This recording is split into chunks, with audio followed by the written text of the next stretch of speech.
Greetings, everybody, and welcome to another episode of SeptumSin versus the world. I am SeptumSin, and we are here for another animation Anticlimax. And of course, we are milking the animation part that we've changed from anime to animation, but don't get too attached to this American animation because we are going to be journeying away for 2 months. We'll come back to it though, because we are kind of dedicating ourselves to finishing Adventure Time, and I think season 2 is where it's just starting to get good. And with that being said, let me introduce our panel of adventurers here. We've got Dave from Inside Movies Galore and Delusions of Grandeur. Hello. We've got Idono / Brittany from Danejurous Arts. Hey, how's it going? And of course, we've got my co-host, Kotobuki Jake. Hello. So this is our foray into season 2, and we definitely start to see a little bit of a change in tone in season 2. Not a huge change, sort of like a minor one. But let's just go down the line. And of course, we've already talked about first time, not so first time on Adventure Time. So let's just do overall thoughts of season 2, and then we'll start diving into it as we did last time, episode by episode. So let's just start with you, Dave. How do you feel like season 2 is going compared to season 1? Well, as far as season 2 goes, you were right, Embria. That elephant was annoying. But at least she only showed up for like one episode or so. About once a season. She's about one a season these days. But other than that, I mean, you get to see a bit more of the world. And you get to know more or less some other princess characters. They're definitely still showing a lot of the Ice King. So he shows up, except he shows up as more of a lonely character, and he's still kidnapping princesses, but I think it's more or less because he's fucking lonely as all hell, you know. A little bit more sympathetic this time around. Yeah, a little bit more sympathetic instead of just going out and kidnapping for evil purposes. But in any case, I mean, there are definitely some interesting episodes here and there. I mean, there are some strong episodes and there are some weak ones. And some very short ones. So I liked it overall. I mean, I think they're setting you up for more to come. So yes, the best is yet to come. So that's how I feel about it. I'm neutral. Let's see here. Michael McNally giving us the thumbs up. Yep. Hi, Mike. Hey, Mike. And if you missed the anime discussions, we are going to be doing one next month. I am still debating what I want to put up there, but stay tuned. I think by the end of the episode, I will have made up my mind. All right. Jake. So what are your thoughts about season 2 overall, as I guess compared to season 1? Well, this is, of course, my first time going through this, and I can see why y'all said essentially that we start getting into. It's still very episodic, but there's less of a disconnected feel, and at the end we actually have 2 episodes that lead directly into one another, so there's a little more continuity here. Sacrilege. Yeah. You'll get a lot more of that next season and in the fourth season. Right. And overall, I feel like they did a pretty good job of kind of most of the major characters had been at least somewhat introduced in the first season. So this one gave us more of a chance to get a little bit more to know of some of the ones that were previously like background characters. And then a couple of the others that were, Bubblegum and Ice King remain kind of major characters that you see frequently.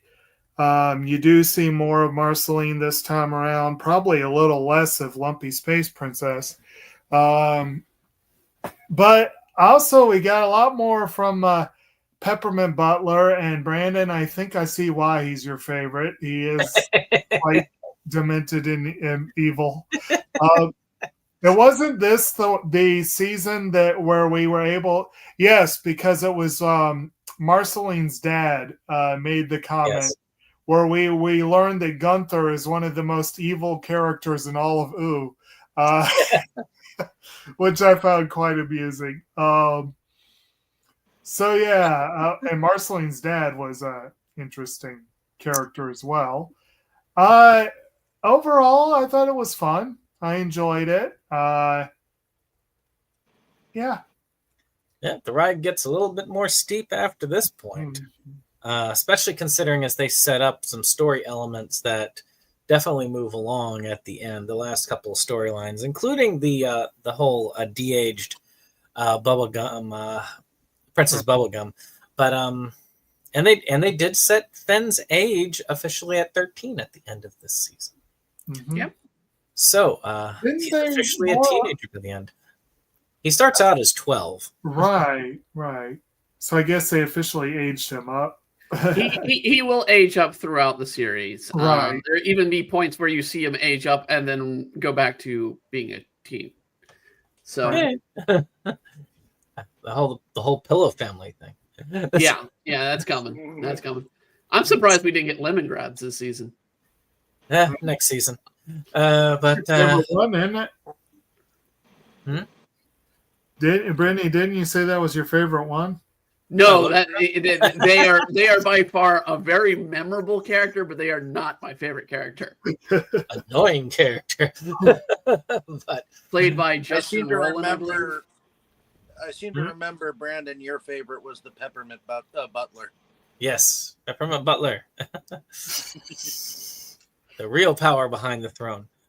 Any case, so Brittany, so how do you feel like as season 2 versus season 1 of Adventure Time? When I watched it originally, I do remember feeling that this kind of really is where the story really kind of fleshes itself a little bit with getting with the whole Lich, and we're starting to see a little bit of change in Ice King, which will lead to one of my favorite characters that the audience will know, but of course Jake and Dave won't know, is Simon. Well, technically you've met Simon already. Yeah, technically they've met Simon, but they have not met Simon yet. We've not. Yeah, technically you have, technically you haven't. I also enjoy Gunther. So, I mean, seeing Gunther being this all-powerful thing, and we did get to see a moment in the first episode that Marceline's dad fears Gunther. Tells us that Gunther is some sort of all-powerful being. Did he fear him, or did he? It almost came off more like he was respecting him, like a colleague right there. Yeah, he's basically respecting him, but Gunther. It's going to be an overarching, growing thing that Gunther with power is fear. It's sort of like how Peppermint Butler. You see, he's mixed in even further and further into this evil stuff. And yet he is the butler. Yeah, he does take his butlering seriously. Yes, he does. Right? Yes, he does. Mhm. And could I also almost enjoy say BMO, here- and we You get could finally get almost to say see he's one BMO. hell of a butler. True. Yeah. We definitely gets also some- get some BMO in here. I don't think we didn't get a BMO direct episode, did we? I don't They were recall. just playing games on. Yeah, we haven't done a true BMO episode. When BMO kind of gets unleashed on his own, that's enjoyable. But yeah, unfortunately, we have to wait another season for that. The one where they got sucked into the game was it kind of gave us a hint of that, at least. No, not really. Not really. BMO on their own is basically season 2. We see a lot of BMO being the adult of the three in the house. And BMO on his own is BMO being a child. So we have not seen BMO as the child. And those are always interesting episodes when BMO goes out on their own. All right. Well, as far as my impressions, I admit this time around, when I watched Adventure Time originally, and I hadn't watched all of it, so when we get towards the end of the series, I will have been like, oh, nope, don't remember that, because I did stop like a couple seasons from the end. But what I did watch, I enjoyed, and I had thought that it had gotten much darker by this time and less episodic, but it's actually more episodic than dark. It is darker. Cartoon censors get in the way of how dark they can go, which is why when you switch over to the Max series, they get dark. And I do say that it's great seeing a lot of these characters get elaborated on a lot more. You get to learn more about all the characters for the most part, with the even Tree Trunks. Less desirable section on that episode. And in a way, Finn and Jake kind of annoyed me a little bit more on this one, just because it feels like they almost intentionally fuck things up a lot of times. I mean, shoot, I always wonder why Princess Bubblegum trusts them with anything, because they always fuck up what she says. Right. Oh, well, they're the only people that go and do things. The candy people don't do much. Like when she trusted them with the tarts, the royal tarts. Yeah. That's going to be an interesting episode when we get to that. So I guess let's get started. We start off with a banger. Yeah. I mean, it came from the Nightosphere. It is probably one of my favorite episodes of the season, and it's just like right off. Second one, isn't it? First episode. No, it's the first. It's the first. First I of the swear season. that was not the first one I saw. Yeah. I've actually got it even labeled here, and it was the first episode on the disc I watched. And it's the first episode on season 2 on Max. So the collection I have, it comes in number 3, after Loyalty to the King and Blood Under the Skin. See, those are episodes 3 and 4. Huh. Yeah, so they must have had yours on out of order for some reason. That's weird. Whatever. But yeah, it came from the Nightosphere, though. Very interesting episode, Marceline-centered episode, where you hear a little bit about her relationship with her father. So Finn decides he's gonna help them hash it out. But Marceline's father is a bit more of a problem than Finn had originally signed on for. Yeah. And that's where I'll leave it at that. I really like the song that she sings at the beginning, even though it's just about, him taking her fries, but it's kind of shows her as that musical character. Right. We're turning the family battle axe into a guitar, for goodness sakes. But what are y'all's thoughts about this episode? It's pretty interesting. Again, we get a lot more of her backstory, and like you said, a chance to see her being musical. And then her old man, I like how they kind of went for or I got the impression that it was sort of like the traditional like 50s, 60s kind of Leave It to Beaver kind of dad, except completely evil. And I just thought that was kind of amusing. Who's to say the Leave It to Beaver dad wasn't evil? Well, Hey, I'm not. I admit that as soon as I said that, I wondered about should I have said except. Hey, I had you guys face Ward Cleaver once. Ward Cleaver believed a lot in that capital punishment. Right. Damn straight. And it's like I said, I was amused to find out that Gunther was the most evil thing in Ooh. I was like, that was kind of fun. But, did he run into Peppermint Butler there? I can't remember. Peppermint Butler taught them how to, I believe. Oh yeah, because he offered them they offered him a favor to help. Yeah. Yeah. Oh yeah. Another thing they shouldn't be doing. Actually, no. They offered them the favor when they had the death Of the when plant. they were When they killed the princess last plant. season. Yeah. Last season, and that was another one showing how dark Peppermint. No, Butler is. Death of the Plant. The plant one was this season. It's Yeah, that was the 17th episode of this season. All right. Yeah, I kind of mixed them up after a while. Yeah, it's. Oh yeah, there you go. Death in Bloom. Well, we'll get to that then. Yeah. There's so many episodes, it's hard to keep them all straight. But it's. I thought the first one was pretty good. Yeah. All right. Well, we got this. Omar. Let's see. Wasfi Sis 323. Hey, Omar. Hello. Hello, indeed. Mm-hmm. So, anything else on this particular episode? By far one of the more iconic episodes of the series. For a lot of fans, it is one of the ones that drove them to watch the series. You know, for a lot of people who are fans of Marceline, there are not a ton of Marceline episodes. Right. No. Like I said, you see more of her this go around than you did last time. Like last time, it was literally 2 episodes. Here, well, I mean, they do give her more. They do give her more as the seasons go. Yeah, I feel like here wasn't there. I guess there were maybe 3 or 2 Marceline-centric episodes, and a couple where she was a major part of them, and then a couple where she just showed up. And let's see here.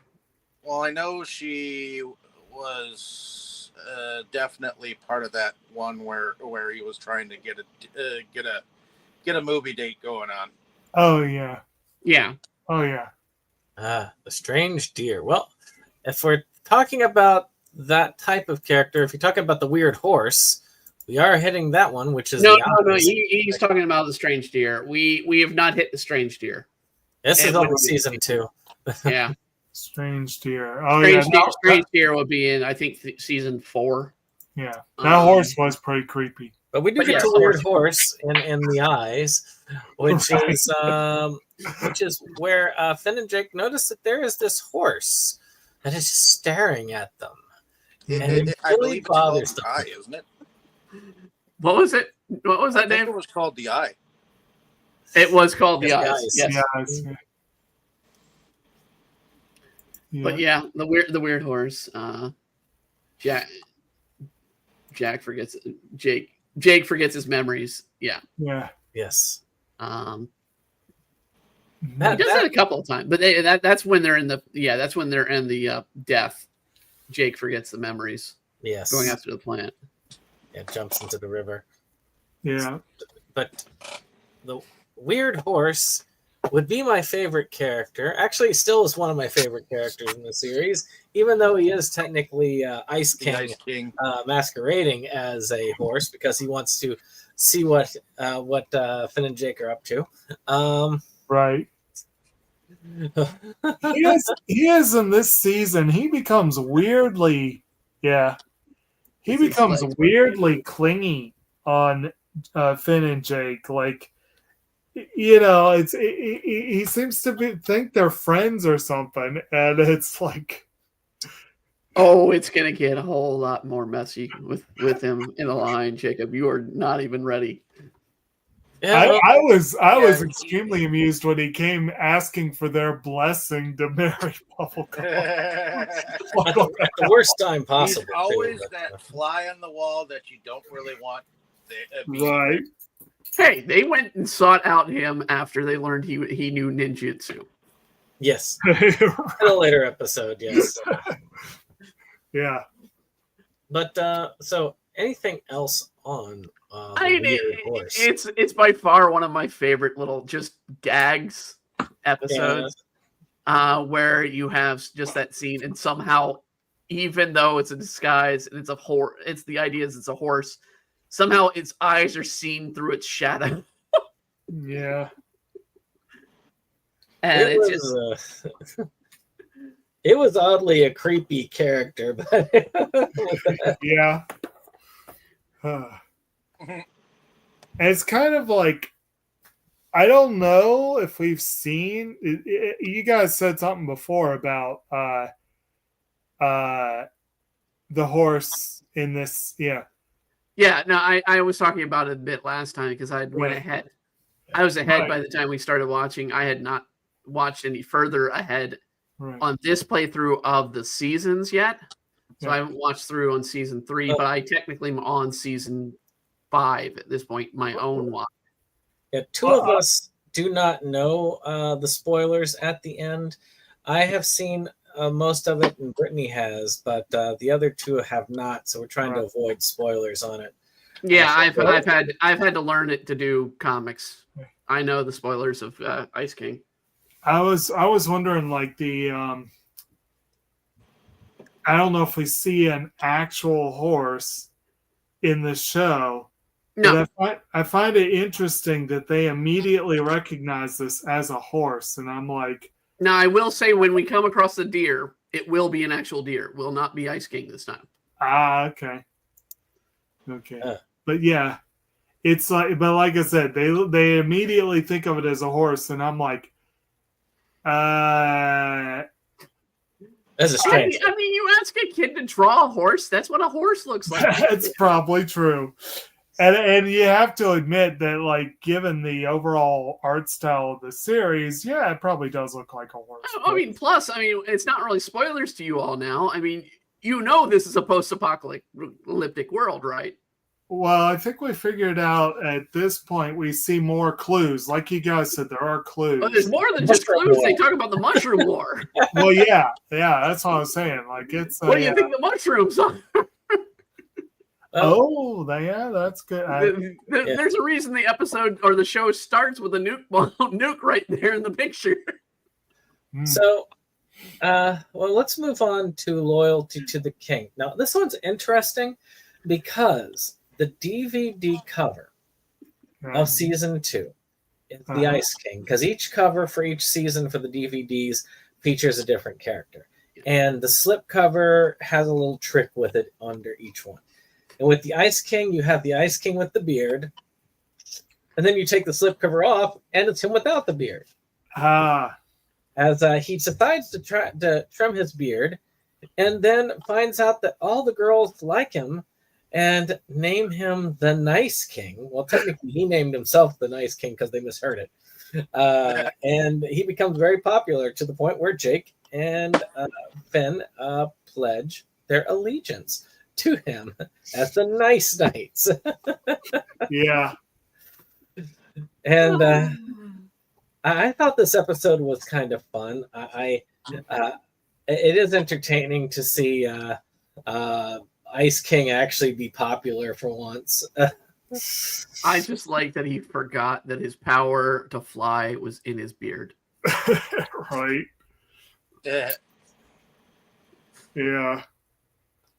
And then of course, he's asking Jake and Finn to do things that are not particularly nice, and it causes them to wonder. They're not the brightest. So can you go get my lost razor? They're definitely not the brightest. They show that. To be fair, Ice King's not very bright if he's getting all these chicks and leaves his razor behind. Yeah. Well, Ice King's not bright regardless. No. True. Which is even sadder thinking about it. No, he's bright when he starts, changing a bit. So he's bright when he gets to that point. But again, this episode, another one of those one-off comedic episodes. And it's a fun one. I mean, Jake and Finn do figure it out when they see all of the shavings on there, and they start playing around with it. Say, hey, I look like the Ice King. And they wait. Yeah. Next episode has one of your favorite characters, Brandon. I know. All right. Anything else, though, on the loyalty to the king, on the nice king? No. Well, I mean, I do want to note the amazing concept of different princesses, including Dr. Princess, who's not actually a princess. Yeah. That's just her surname. Right. So.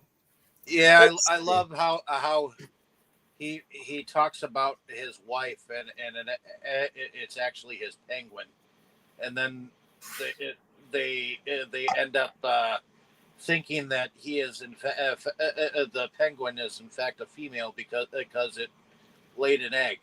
Well, that's later. That's later. I was going to say that didn't happen in nice. That was the ninja episode. Oh, Yeah. okay. The next one is Blood Under the Skin, which is where Finn is being teased by the fact that he's not wearing fancy armor when he decides to wear that thimble because his finger took damage. We got a splinter, and so they have to do some trials in order for him to win this armor, and of course, the kind of humiliating trials, including the armor itself. Is this This is the first appearance awesome of Juice Goose. Yeah, that's what I was wondering. Yes, it introduces Juice Goose, which is J-U-S, but might as well be J-U-I-C-E. Because he does like juice. Character, but Oh, I love Juice Goose. He's fun. I like the voice too. He's got that wacky cartoon voice, and he tells Finn about how to get the special suit of armor, but he has to do some work for it. I always find it weird that they ask for money, and there's a part of me that understands that yes, they don't like giving up their treasure; they just like collecting it. But there's two that they have all this treasure stacked up, and they're like, well, we don't have any money. He's like, the fuck you don't? You freaking have treasure flooding your front doorstep. right. It's funny. It's an enjoyable little one. I mean, it's one of the first that we're going to start seeing regularly occurring throughout each season, which is the questing episodes. Yeah, where Juice Goose is the regular vendor of the series too, so we get to see him again as a recurring character when he's selling stuff. Mm-hmm. Oh, So apparently, just backing up a little bit here, but I just noticed this in the Nightosphere episode. Marceline's father is actually played by her father. Just kind of interesting. Yeah. Yes, by the actress's father, yes. That's kind of fun. But you're going to start seeing a lot more notable actors actually come into play season 3.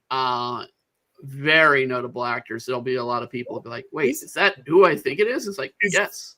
Is the one who keeps heckling Finn in Blood Under the Skin? That's Mark Hamill. That's Mark Hamill. Oh, no, Blood Under Skin. No, I don't know who that one was. Well, I was going to say... Mark Hamill's in this season, though. Mark Hamill plays the ocean when he goes out on the sea. Is the character Sir Slicer? Sir Slicer. Let me see. I'm looking up here. Because there's Slicer's the horse. Sir Slicer. Sir Slicer is played by Peter Stormare. Yeah, it's a pretty big name, but that's what I'm saying. Like, I think that's the character that kept heckling them. And I thought that was a pretty note. I could tell it was a different voice, but I couldn't place it. I wouldn't have guessed Peter Stormare, but I mean, there's a lot of notable writers and animators and so on that started with Adventure Time, or really got Well, their careers. Yeah, I mean, going back to Nightosphere, I mean, the song "Daddy, Why'd You Eat My French Fries" is by Rebecca Sugar, who created Steven Universe. Mm-hmm. So she was the director on that episode, I believe. No, actually, she wasn't the director, but she was the one that wrote the song. So, and she wrote it. Okay, that was her credit. She wrote that episode. Right. I know Rebecca Sugar had directed some episodes and written some. And of course, they're big in Adventure Time, and of course, Steven Universe being the most famous thing. Right. So well, I can tell you what else she's famous for, but I don't think Disney likes it, and I don't think Cartoon Network likes it. She drew porn of Ed, and Eddie. Oh, hey, do what you want. Good times. I mean, I don't really understand people who would be into that particular type of it, but I can tell you it's in the Disney vault. It exists. There is porn of it. A lot of Disney animators and writers and whatnot. It's a known thing for the staff because anything you draw while you're hired by Disney is Disney property by Disney contract. And so a lot of animators and writers will draw porn. So Disney has a large stack of porn from their artists. Well, speaking of things that will actually be against the law to have in Texas after September 1st. Actually, we haven't got to that episode yet, but we're getting there. I did like how the Black Knight, by the way, at the end of the episode, shows the tendency of what happened to real knights in armor back then. You fell off your horse, you weren't getting back up. Right. I mean, for God's sake, they used to dump buckets down to clean out the piss and crap from inside the armor. Good times. And of course, it was lady armor, which, of course, Finn was unwilling to do, but Jake was fine doing that, which, and it was very powerful armor. Yeah. I remember that was the one that also had the demon that was talking about you're going to play. It's the challenge is to play the game with me, where you pick up the ball with your butt and then you drop it. And you pick it up again. Then the other didn't Slicer also, if I'm remembering correctly, he ended up getting a splinter at the end too, didn't he? Yes. Yes. Finn gave him the Right. the finger armor. The thimble. Yeah, he gave him the thimble in the end. Let's see here. So next would be storytelling. Yep, storytelling. Right. When Jake is sick in bed, Finn goes on an adventure so he can have a story to tell him, because he starts telling him a fantasy story. He's like, no, we don't want that. No, I want a real story. So, Right. So Finn has to go out and make his own story. Right. It was a fun, again. It's a fun one, but it also goes to show you can't force stuff to happen. But he tries so hard to force it. And they repeat it later in another episode in the season. So Jake was appreciative. Yes. Right. But he was trying to force romantic relationships. It won't be the first. Trying to get a duck and a fox to kiss and make out. Right. It won't be the last time that Jake tries to do that. He got a lot of Forrest almost entirely mad with him because of his attempted adventure. Well, he tried to beat up a bear. Yeah. But he does end up making it right before he comes back. Yes. This is going to seem very weird once we get to these episodes that actually have more continuity to it. All right. Anything else on the whole? That one really was, again, one of those typical one-off. It's pretty self-explanatory, with the exception of having Jake be just that annoying sick person. A very annoying sick person. He was indeed. And speaking of annoying, we have Slow Love, where a giant snail named Snorlock threatens to destroy their treehouse unless Finn and Jake help him find a mate. Mm-hmm. Oh God. What? What? Spoiler, he's a slug. Yeah. Which might be Yeah. why he was having trouble with the snails. Yes. Yep. Although amongst these snails, there is the love of his life. Spoiler alert. She's a slug. It is interesting, like the snail mating, which is them like kind of bumping shells and all that, which was not very good because he was using Finn and Jake's house as a shell. Right. The snail And they character all was are very shocked annoying. that he's naked. Yeah. They're not all winners, and this was an okay episode. It was one of those one-offs that you could just move on with. And speaking of one-offs that some people would love to try and move off through, which would be crystals have power. Yeah.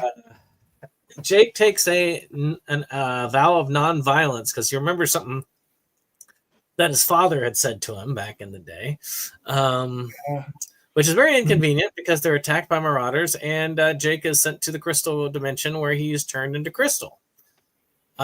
Because, of course, Tree Trunks is there, because when she bit into the crystal apple, she became this all-powerful crystal deity creature and wants to have Finn as her crystal king. Yes. As you do. As you do. How this show is higher rated than some other episodes of this season, I don't know. Some. It's higher rated than Slow Love. No, actually, it is lower rated than Slow. I'm looking at IMDb. They've got that one at 7.2 and 6.5 on the. Oh, I'm seeing viewer membership. Excuse me. Yeah. The viewer count on that, it's higher than any of the others. And I'm just like, what? Yeah, the viewer count was let's see here. 2 million. I skipped Power Animal. Well, you did. Let's get Crystals Have Power done, and then we'll go back to Power Animal. Okay. So that we can get it out of the way.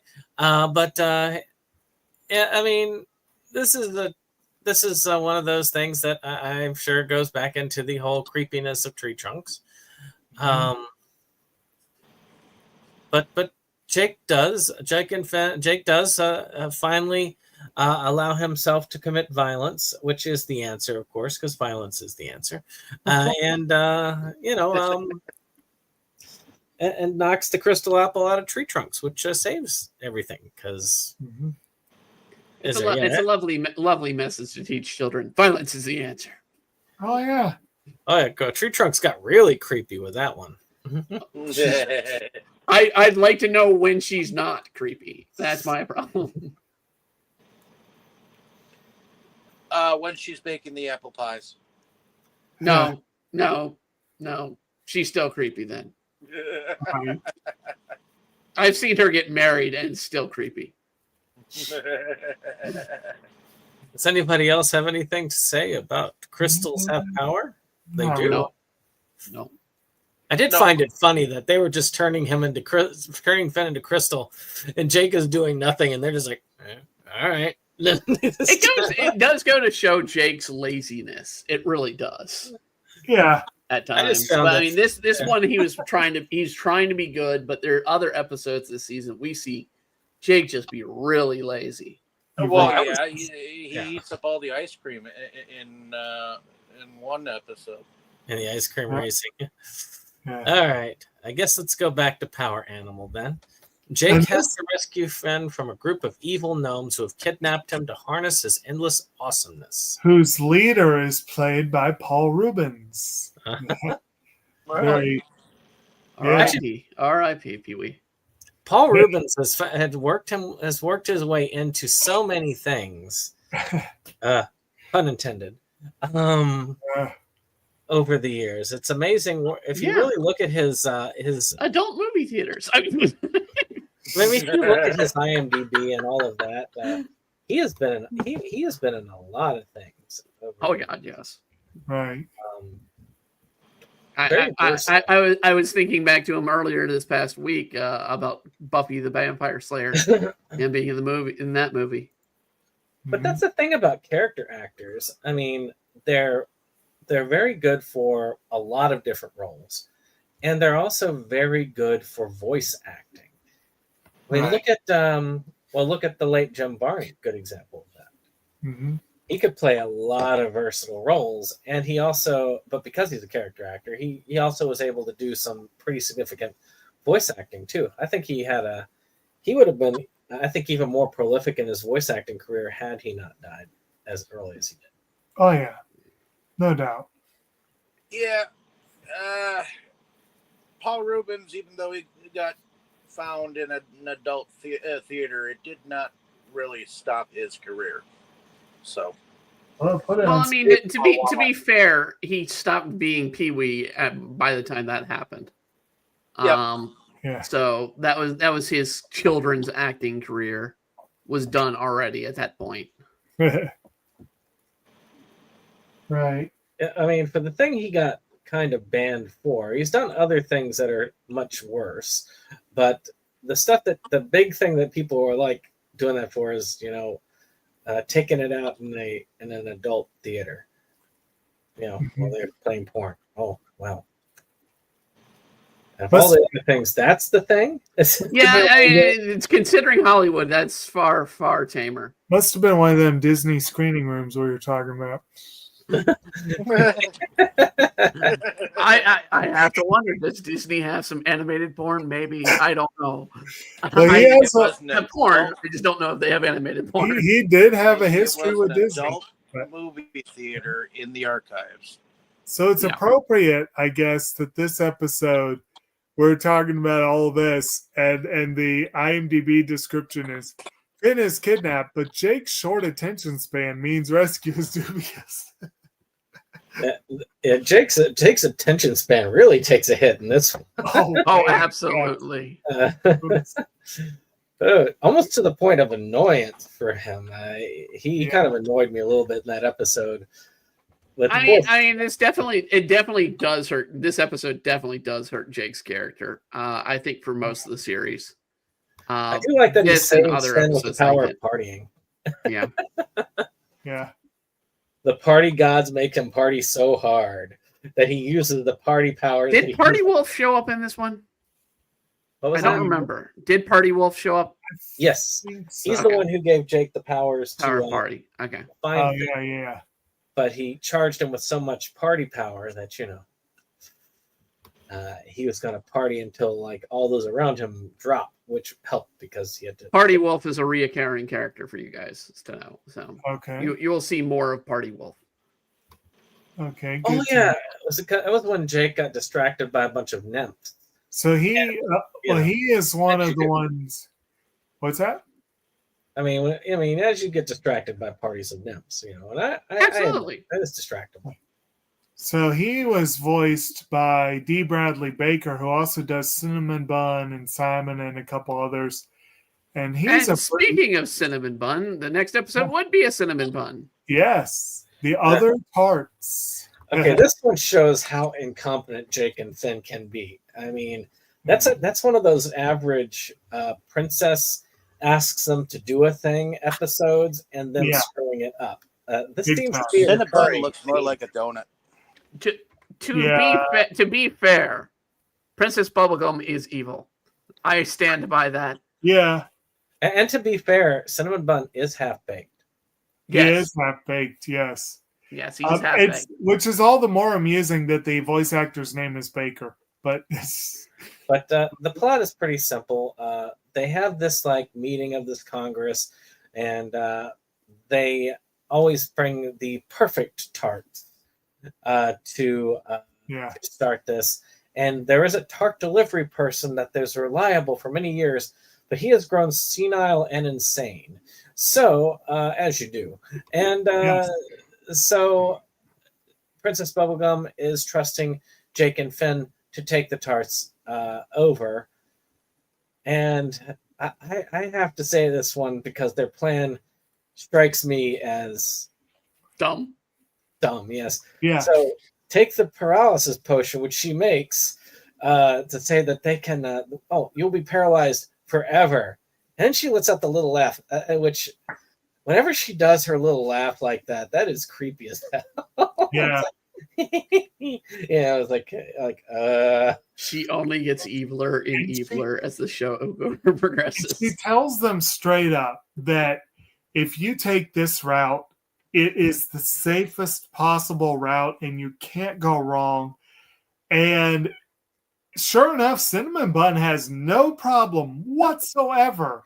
But they, of course, are like, oh, well, we're going to be clever. And she said that we're going to impress her by showing her that we can do the other route.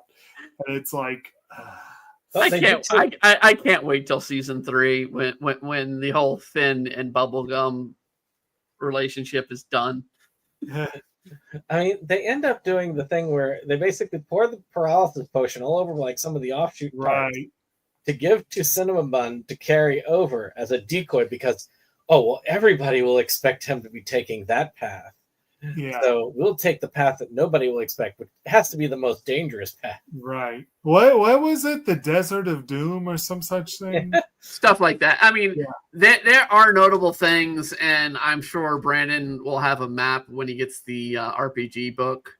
Yep, cloth of the exact names of some of the places in the world. Yeah, that's another one that's being slowed down by certain things, certain factors of cost. But hopefully it'll be done. Well, hopefully they're not receiving outside printing. If they can there are plenty of places they can get printing in the United States. There's no reason why they shouldn't. For a big company. Oh, well, they're a small company. Well, no, they're linked with a big company to produce they're linked it. with one with that, but they were printing in China, which is kind of. I am glad that Knights of the Dinner Table. I don't know when they did, but I know they moved all their printing to China for a long time. But apparently, a few years back, they moved it back to the United States. I don't remember what that catalyst was or what got them to do it, because I know that was a big thing. I know Jolly himself had said, "Look, I'm not getting into fights about this. This helps everybody by moving it to China, because it's like 50 times more expensive here in the United States." It's more expensive, but at the same time, it's you're guaranteeing getting it, and that's the key. And I mean, as a publisher, my stuff comes from the United States. I don't get it published outside of the United States. So, but then again, you also have to watch where the printers get their stuff, because sometimes the printing presses themselves have Chinese parts too. Well, I can tell you one printing company that might be offering up a lot of their old parts is a big name printing company. Might rhyme with Myman Publishing. And maybe the largest comic book company, printing company that's kind of shutting their doors down a bit. Actually, come to think of it, do they make a lot of the parts to those things here anymore? There's some parts that just aren't made here. I don't know where all the printing parts are made. I mean, it's going to be a factor of mainly different Asian countries, or possibly even Mexico or Canada. Depends on where they get it. But I mean, they can make them here. There's no explanation why not. It's not printing has been around for centuries, folks. It's not that hard. True. It's all about the monies. Yeah. So, where were we? Oh, parts. We should note as well, again, with our lovely guest voices, the Tart Toter and Grimby are voiced here by Stephen Root, another prolific voice actor, but also always fun to see him. Yeah. Mm-hmm. I like the episode itself, but it just showed me how useless Jake and Finn can be sometimes. Yeah, they can be very useless. Now, They of didn't course, even get their own plan right because they mixed up the bags. right, So which they ended up was voting good. with their last year. it was a good thing in the end. Yes. But then that's part of the fun. That how blonde they can really be.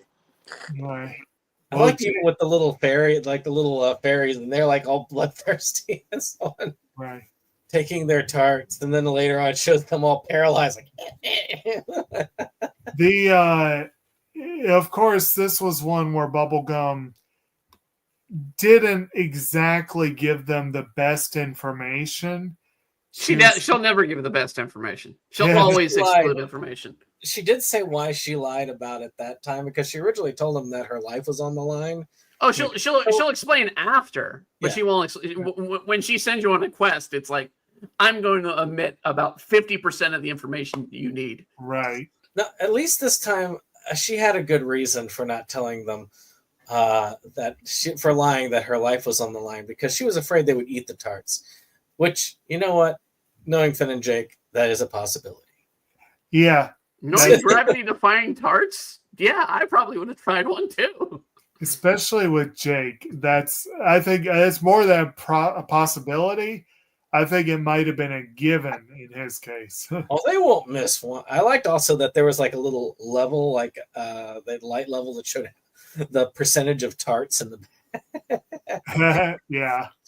All right.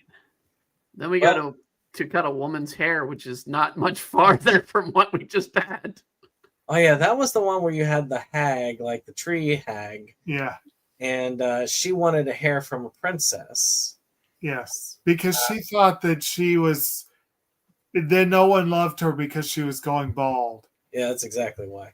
Yeah. I did like that. I thought it was funny. This is that kind of immature Adventure Time humor, where she was going to be sucked up into that Jake was going to be sucked up into the witch's butt if they don't. Yes. It's like that's that humor that we've come to know. And the irony of going through all this for Princess Bubblegum's hair, only to be like, what is this? This isn't hair. Well, and in the process, while he was doing all that, he made all the princesses think that he liked them a lot. Well, to be fair, he does date some princesses throughout the series. A lot of the princesses do like Finn overall. Yeah. I mean, technically, and this is one thing I will say that is, even though I don't really like to defend tree trunks, but it is in that the concept of age is kind of off for humans, just because there's only one. I will say also this episode, we finally get to see what's under Finn's hat. Yeah. Long locks of luxurious hair. Right. Yep. Because that's what they end up doing for the witch at the end. Someone made a comment a few minutes ago about how blonde he was. He sure is. Yep. Well, he can flip his hair even better than Prince Charming. Yes. But he doesn't wear a hairnet. Well, I guess that little pullover kind of is a hairnet. and the witch does accept it. Yeah. She does. But that was I don't know, that was funny in its own sense. But again, that's kind of a good example of kind of the immature humor that would be of a character like a 12 to 13-year-old boy's humor, really. So I guess, and of course it shows that, Princess Bubblegum does have a closeness with Finn. And we explore that a little bit as we go on. And of course, Finn has a crush on her, as we can see from like episode 1. I mean, he does and he doesn't. Like, he has that tween boy, doesn't even really know what love is and doesn't even realize that it's something he wants yet. Well, we'll get more into that actually with an episode coming up. Yeah, we do. Well, I mean, to be fair, he is the tween boy. Right. Right.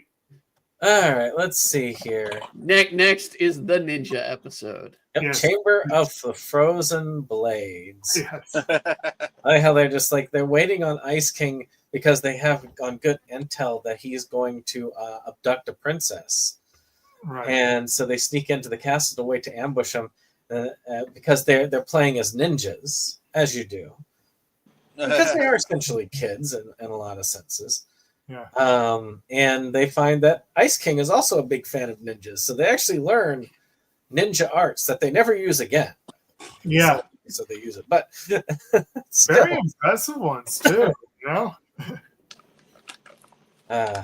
And they fight Ice King, who at first it looks like Finn and Jake are in the wrong, but Ice King did indeed abduct a princess. He abducted Dr. Princess, who is not a princess.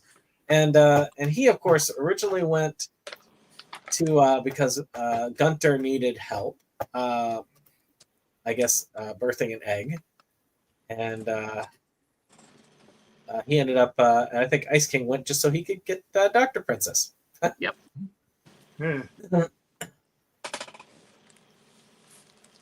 Any other thoughts on this episode?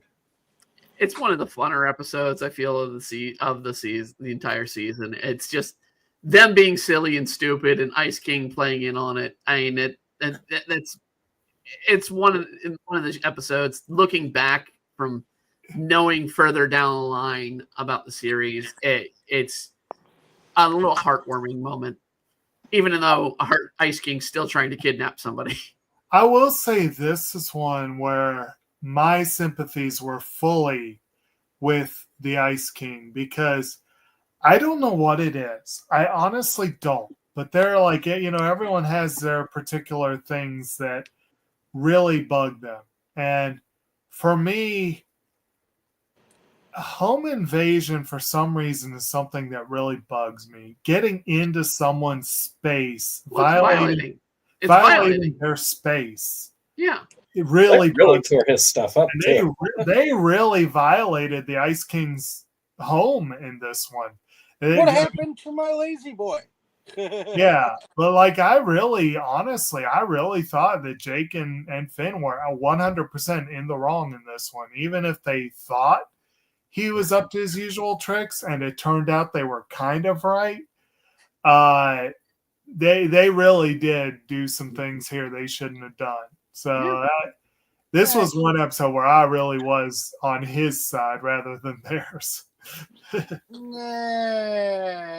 don't think he entirely deserved all of his shit to be smashed, but no, he did deserve at least a little bit of punishment for kidnapping. I'm not saying he's innocent. I'm not saying he's innocent at all. I'm just saying this is one episode where the shoe was on the other foot. If Finn and Jake could have waited outside, and they would have seen him fly back with the princess in a second. Yeah. I'm gonna bite my tongue on what you guys have just said. Yeah. Okay. For a good reason. It'll come up in another season. I'll point it out. Okay. So let's see here. Her parents. Yeah. Jake pretends to be a rainicorn in order to impress Lady Rainicorn's parents. This one annoyed me. Hey, no, you got to set it up. All right, he's pretending to be a rainicorn because the rainicorn and dog wars that occurred. Right. Which I guess is a little bit more lore that we learn about in this episode. Well, because they're trying to, because again, they're fighting over that piece of the cloud dimension.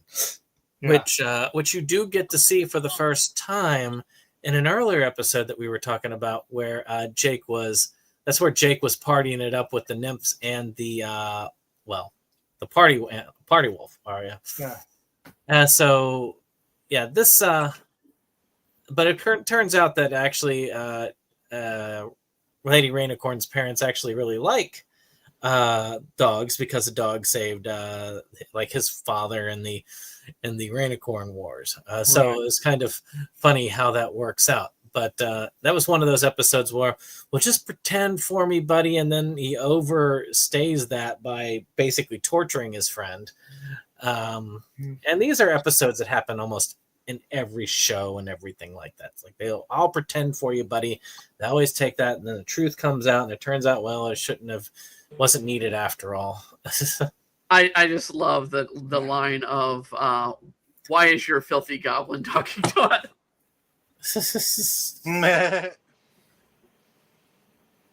And in the truth, though, I mean, it's interesting that they've got good translators with good voices, Right. and Lady Rainicorn was stuck with the one with old man as the setting.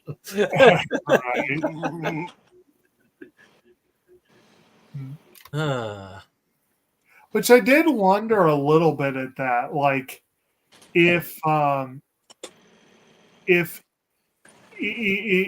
they really bought it all that Jake was a Rainicorn or whatever.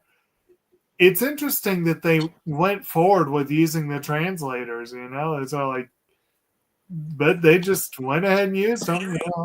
Well, Jake can speak Korean. I'm surprised that Jake didn't bother doing that. Well, yeah, there's that too. Well, I mean, it's so the audience can understand. And Yeah. It's one thing to have one character who just speaks Korean. It's another thing to have multiple characters speak Korean in have a the whole children's show. episode subtitled. Yeah, the kids that would watch this, some of them probably aren't even able to keep up with the subtitles if they did that. Yeah. All right. Next is the pods. That's a lot of these one-off episodes. The ice cream one. That's the one. Yeah, that's the one. They're given 3 beans from a dying frog gnome knight. That one bean will produce evil, and the other 2 beans will produce good. But we assume Finn and Jake assume the first pod, full of pigs with hats, are good. Of course. Yeah, that's that one that Jake and Finn were preparing for an ice cream race. Yeah. Which that sounds like it would have a lot of problems gastronomically. I can assure you, I would absolutely prepare for such a race. But I would absolutely have problems gastronomically. Apparently, Jake does not. So he was ready to go. Apparently, that dog gene just doesn't come through on him, I guess. So the first pod, of course, are the cute little pigs with clothes. And then the wands. And then the wands, which like shoot glitter and rainbows and such. And then the ice cream. It's like the biggest, most evil-looking one is just full of ice cream. Which it turns out the pigs are allergic to, which is good because they need it to take out the pigs because they decide to terrorize the village. Right. Which if the pigs are not a villain in the game, I don't know what. Well, luckily, they knew that ice cream was the pig's weakness because they had decided to test the pigs to find out if they were evil. Oh yeah, and the pigs weren't able to do much, but apparently, for whatever reason, he asked them what they were allergic to, and one of them drew an ice cream cone. So they literally tested them. They gave them a test sheet to do it. Yeah. That's the best way to determine if somebody's evil. Exactly. We get the game. That's what's going to happen. Is somebody's just going to say, "I have a test to see if you're evil. Here we go. Pencils down." I've done that before with you guys in Naruto. I would expect it. Yeah. Anything else on the ice cream allergic pigs and the? No, it's just a fun show, fun episode. Yeah. All right, the Silent King. Finn and Jake get to live like royalty, but soon find the easy life doesn't suit them. This is the one with the goblin song that Dave put together. And basically they saved the king. Well, actually, no, they saved the goblins from an abusive king. Yeah. And then Finn becomes king, but finds out that the king isn't allowed to do anything for himself. Right. And I think they actually let the robot be king. Turns out the goblins must be pretty masochistic. Yeah.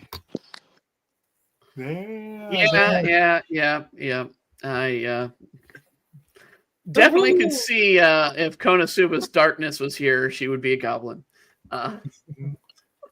Well, I can deal with most of the stuff, but then there's some things that I would rather people not do for me, like chewing up my food for me. Yeah, that Exactly. was.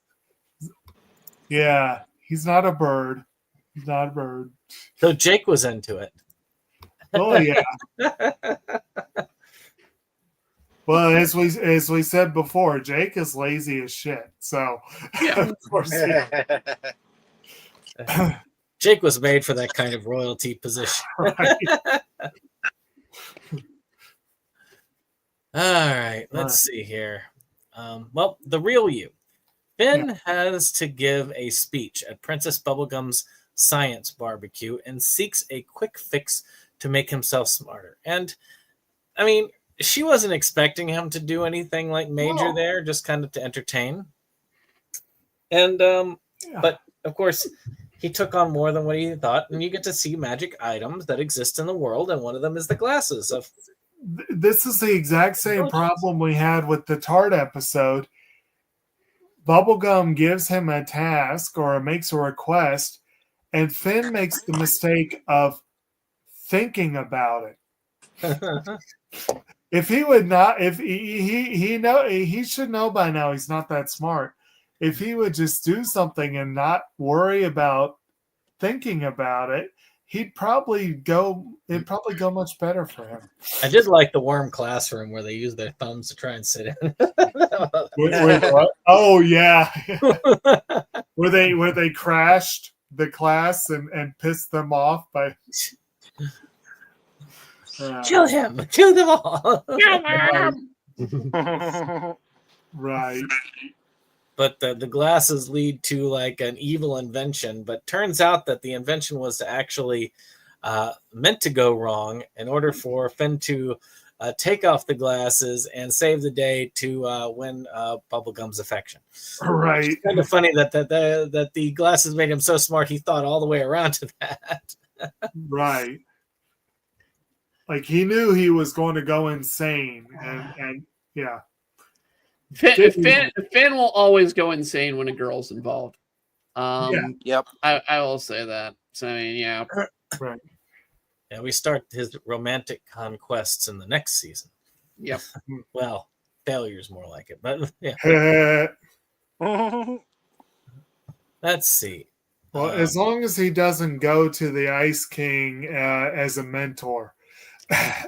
No, he does not go to my knowledge, he doesn't go to the Ice King as a mentor. There could be a one-off for that, but there could have been a one-off, but I don't as I recall. I don't remember it. Yeah. They do grow a closer relationship though, but that's as things go. So Guardians of Sunshine. This is one we talked about BMO earlier. Yeah. It's kind of cool to see more about BMO. They think, well, it'd be a lot easier if we were in the game instead of, playing it on a controller. And BMO's like, I don't know about that. You shouldn't do that. And then they sneak into BMO to play the game in the real. But they have to get BMO to touch the button because only if BMO touches the button can they go into the game. Right. And it's a lot harder in real life. Well, there's a part where BMO's telling them about that. And she's like, if I touch the button, and then I think it's Jake that immediately presses it. Yeah. And then they're like, if I touch the button. Which is a smarter way to handle it. Be like, no, you can't handle it. You can press it all you want. It's not going to go off. Right. It is kind of funny how they go in there and they realize that Jake is showing carelessness again by the fact that he purposefully ends up dying multiple times. Yeah. Game over. That's all right. I got another life. Yeah. Like you realize when you run out of this life, you could die in real life. Oh. And then they bring them we out. all admit if we were stuck in a video game and had multiple lives, we'd jump into the lava and be like, "Yoo!" It turns out a lot of these monsters are stuck inside BMO. So you got to wonder if BMO actually trapped a lot of these creatures. Right. You never know with BMO.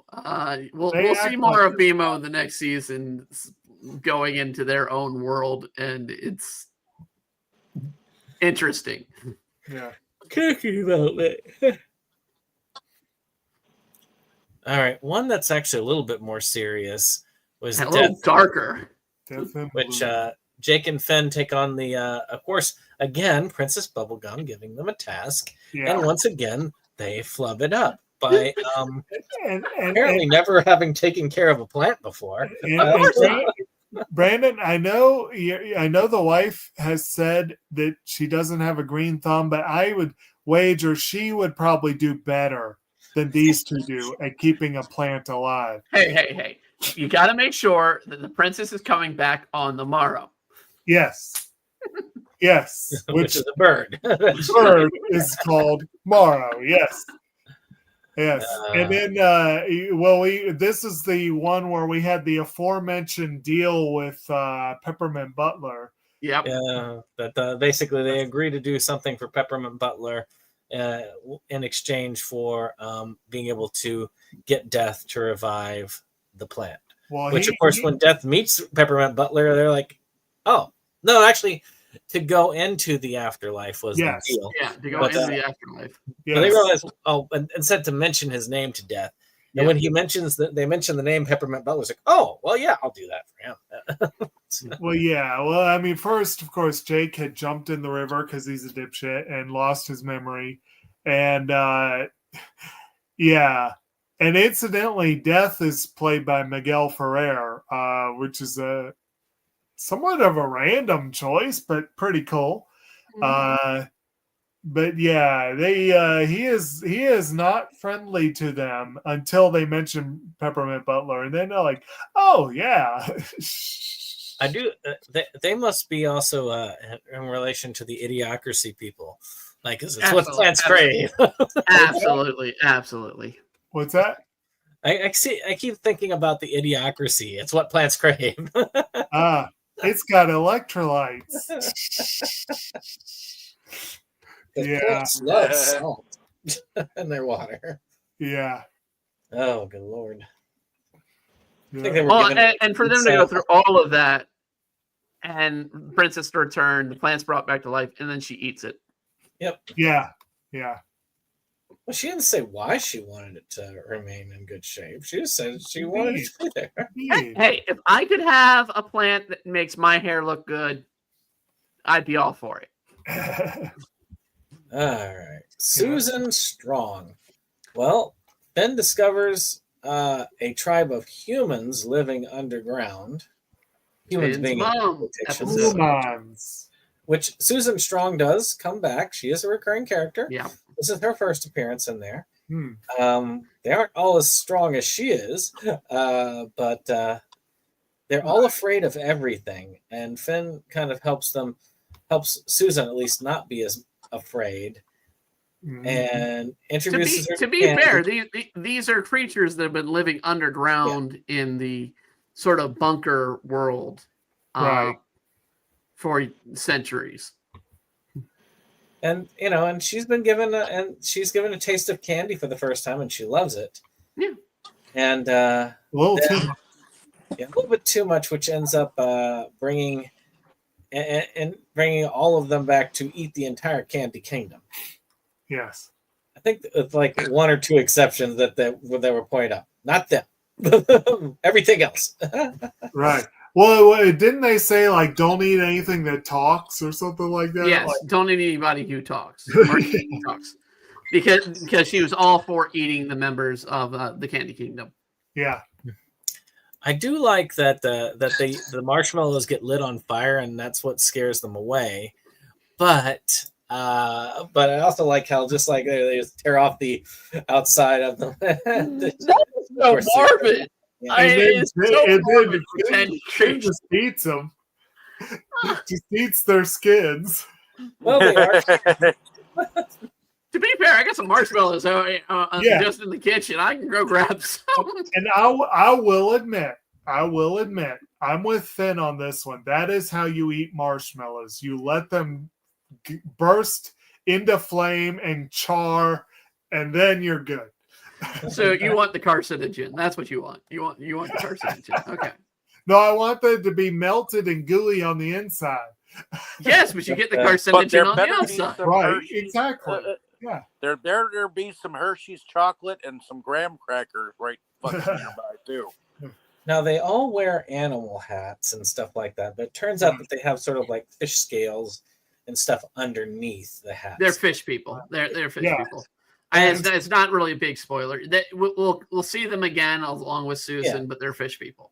I mean, it's not a far leap to say that these probably were humans at one point. But mushroom war. This is the follow up to Shape of Water. I mean, it's going to be up to you all because I mean, it's not really a spoiler because it doesn't get answered in the show. To my knowledge, as you watch Dave and Jake, let me know if you guys think that they're fish people 100%, or if they were human before, or who was the humans of Earth. I kind of have a feeling I'm going with a theory that we haven't seen humans yet in the show, but I've seen them in the series myself, and Brandon, by his point, has seen them. I mean, Finn's father alone. No, I'm not talking about the few surviving humans. I'm talking about what happened to the humanity. Oh, what happened? Yeah. Well, you get that. You get some background anyway. I mean, the Mushroom War is a good hint as to what goes on. Then you see all the crumbling buildings in the background, even as early as season 1. I mean, that, like I said, the first panel of the opening of the show, you see a nuke sitting right there with a car and all that. So but it's actually a little bit more disturbing than it sounds in truth. So we keep going. But the Lich is part of it, but we'll get to that soon. Let's see, Mystery Train. You know what's funny is I actually liked Mystery Train. I did too. On the Orient Express. Mystery Train was fun. It was like an Agatha Christie moment. Yeah, that's what I was saying. And Jake is taking Finn on this train ride to this destination for his birthday party. Mm-hmm. And it turns out that the train ride is actually the birthday gift. Right. Then, as Jake basically sets up a murder mystery. Yeah. I mean, I love the detail of the skeletons, just the skeletons of different candy people. Right. The skeletons alone would have been a clue for me because, you've been eating some of these things. You know they don't have fucking bones. You have the crunchy insides. I love the candy cane bone. Right. Oops, sorry. Yeah. And then of course we have the totally normal and not at all creepy conductor. I love that the conductor was actually Jake the whole time. Yeah. Oh yeah. But I do like how I was like, it can't be him. It's too obvious. I just love how the train ends at the end, going on to this Jello guy, and they're like, "Oh, and you set up the Jello guy." It's like, no, actually, that was a complete coincidence. We were going to die. Yeah. Well, we didn't plan that far. Yeah. Oh, let's see. But yeah, I agree. I think the mystery one, I thought it was an entertaining one-off. Yeah. Belly of the Beast. No, is that next or is Go with me? Sorry, Go With Me. Sorry. Yeah. Let's see here. Finn needs a date to the movies. This is one of those that shows that yes, Finn is not really is more in that tween romance thing. He's not really all that into kissing with girls, but to go to the movie, apparently he needs a girl to kiss with at the movies. And he's like, I need a girl to kiss with in order to actually get admission to go see the movie. And Jake's like, yeah. So he was told to go ask Bubblegum, who is busy preparing for a whistling Whistling thing. death match. I want to see that episode. I really do. I want to see what's involved in a whistling death match. And Marceline also takes place in this episode, trying to give him love advice because, like, look, like, who gives better love advice, him or a real girl? And I'm like, sometimes I have to wonder, considering. Yeah, no, she does have a valid point that if he wants to know what a girl thinks, talking to a girl makes more sense than talking to a dog. Yes, it is a valid point. Now, of course, she happens to be a 1,000-year-old vampire girl, so it's slightly different advice than most girls would give. I particularly love the releasing rabid wolves into Princess Bubblegum's bedroom as something there, because, you know, girls like to be in danger. It even gets banned from the candy. It's like, I don't know what's causing you to act like this, but I have to ban you until you come to your senses. Right. But when Marceline finds out, of course, Marceline already shows that, you know, she doesn't see him as anything more than like a friend, and of course, when she finds out that all he really wanted is somebody to be able to go to the movies with because of, well, friend wise, she's like, oh, well, yeah, I can do that. Yeah, and then like, they find out right away that the movie is like this super sappy love story, and they're both like, yeah, let's get out of here.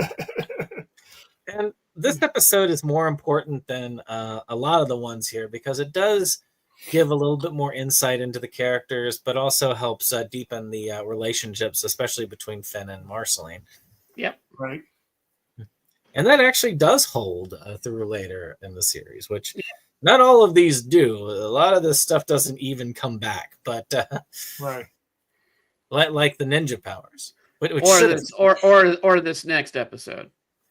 Oh, the Belly of the Beast. Well, yeah, that was a fun little one-off about a group of partying teddy bears. Partying in and then Party Pat is their leader, and it's like, I like that. I like for poop they actually have it's the stuff. The stuff. Yes. And of course, in this one, Party Pat is voiced by Andy Samberg. It's kind of a fun. I can absolutely see that, but like, what was it? They like, he's like, I'm the chief, and to speak with the chief, you must party with the chief. Like that. It's like, yeah. So they party. Yeah. Which we've already established that Jake can party, but they're trying, genuinely want to save these bears, or at least Finn does. Jake doesn't care. He's done. Well, the lesson of the episode is when partying inside a creature, do not use the fireworks. Use the lasers. Exactly. Yeah. It is kind of funny that they were fine with inviting him. That the monster was fine with inviting them back in when they decided to use lasers instead. Yeah. Yeah, it was interesting. But in a way, I kind of like the weird kind of messed up logic that Adventure Time has overall, because it's kind of things like that. You wouldn't think that the monster, who is so eager to have these pests out, would be willing to invite them back in, but then somehow enjoys having them back in as long as they're using lasers. Yeah. It's that kind of odd logic that the world goes by. Yeah. Whatever. Does make it a little bit more interesting. The limit. Everybody to the limit. Everybody. Yeah. Everybody. We kind of like it in here. Well, they do have quite a nice party atmosphere. They got the honey drinks and all that stuff. Right. Which kind of makes you wonder. Kind of makes you wonder where they're getting their beverages and stuff. You know. It's the same question as where their stuff's going out. Okay, right. We don't want to know. Well, they called it the Dark Mine. Well, maybe it's that creature that looks like a piece of shit that's in a later episode.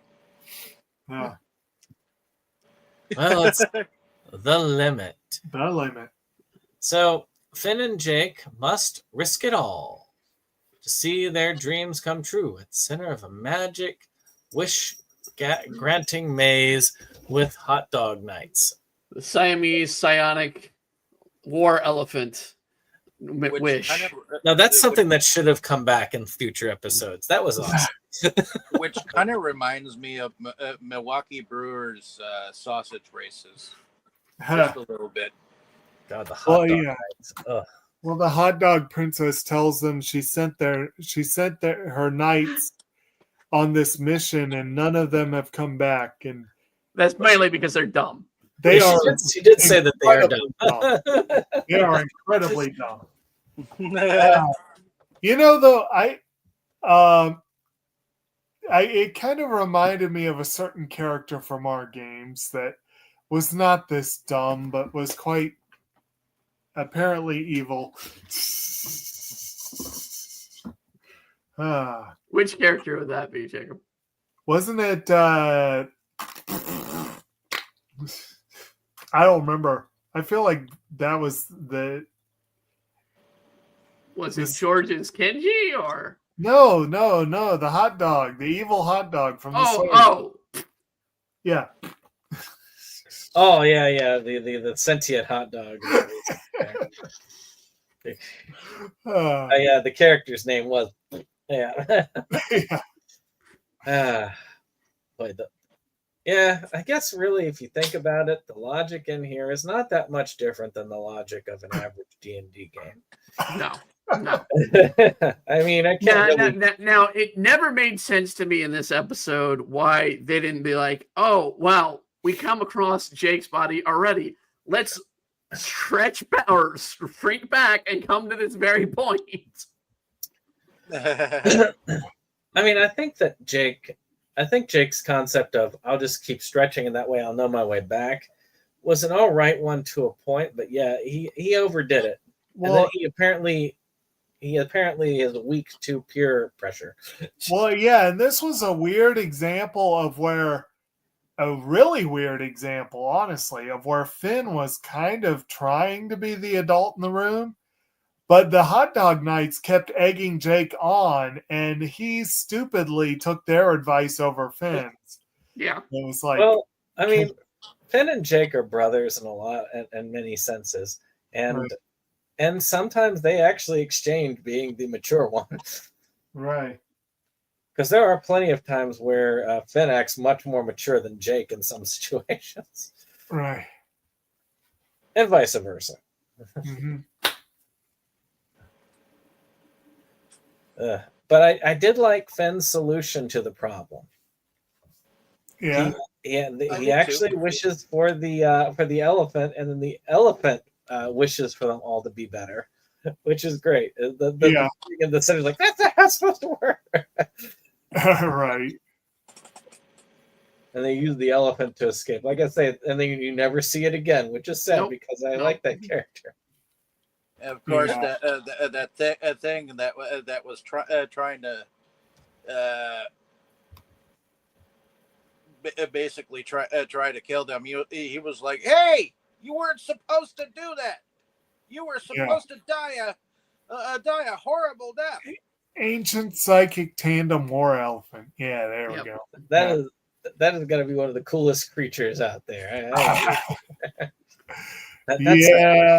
If I ever get these game books and I ever run this game, I'm going to have to make that as an attainable mount eventually. I guess, in a sense, things like that and like the ninja powers, it makes perfect sense when you think about that it's like the kind of obsession that you would expect a kid this age to have, just these random obsessions.